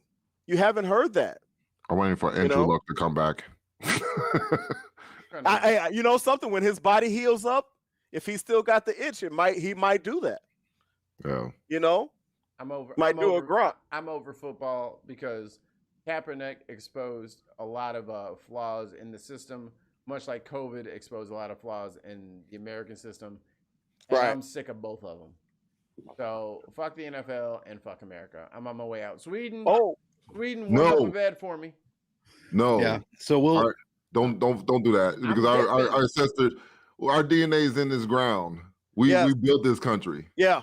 This country is as ours as anybody else. That's right. Oh, and you fight. No, that's fine. Let them ruin it. We'll come back. I ain't gotta be here for the cataclysm. Well, I gotta be here for the cataclysm. We can roll out, let them fucking blow themselves up, and we come right on back and clean up the shit, make our money overseas, and come on back. Ain't no problem. People coming from overseas buy up all kinds of property. They ain't never been here before. So, can you imagine that was the United States of Africa? Bro, we can't get that shit popping if we over here. We'll talk after. United States of Africa, man, that'd be the most powerful country in the world. Did you see the Jesuits? When we are cleaning guns, we will speak on these issues. We go back home to the mother. Right. Did you see the Jesuit temple? I believe it was paying $1 billion in reparations to the slaves they sold at Georgetown University. Wow, I didn't hear that one. Let me get on some class action shit. See if I'm part of that show. Let me put a little drop of blood in the vial for them. Also, just for those who haven't heard, public service announcement. 2 things with your taxes. They extended the deadline to the 17th of May. Number 1, and number 2, if you received unemployment last year, it is now non-taxed up to $10,200. So, but do not file an amended return. They haven't fixed it yet, so you got to wait. So there's your tax advice for the day. Mikey, take us home again. We're gonna go home a second time. Again, if you guys love independent media, if you like us, if you like our guests, if you want this shit to continue, we need sponsorship. We need your dollars. I know you just got your damn stimmy. Give me a little chunk of that. Let me get a little piece. Maybe, you know what? Here, just do the whole year. Just do the whole year. In one lump sum. $5, $10, $20 a month. Just drop it in there. You won't miss it. And you'll have all of the greatest content that you ever wanted for 52 straight weeks. Get 52 weeks of our shit. We missed a week yet? When the last time we missed a week? Over a year and a half ago. Yeah, we don't miss no weeks. So for reliable, good, independent content, please consider going to patreon.com/ get it? Dutch? God damn it. You always need Patreon.com/Dig on America podcast. Follow me on YouTube at Dutch Jason or the podcast at Dig on America. And the Twitch is at DOA Podcast. Yeah. Twitch. So for everyone here at DOA, thank you, Crazy, for joining us. Can they follow 761 Q? Yeah, they can follow 761st on all Instagram. You can follow me or on Master Sergeant Q or MST_Q Instagram, and should be good. Is 7061st on Twitter? Not yet. I can't do all that. We'll take care of all that stuff. So until next time, guys, thank you so much for joining us. We will see you guys next time on our next dig on America. Peace, peace, peace, peace, peace, peace, peace. The media said what? Ha, ha, ha, ha, ha.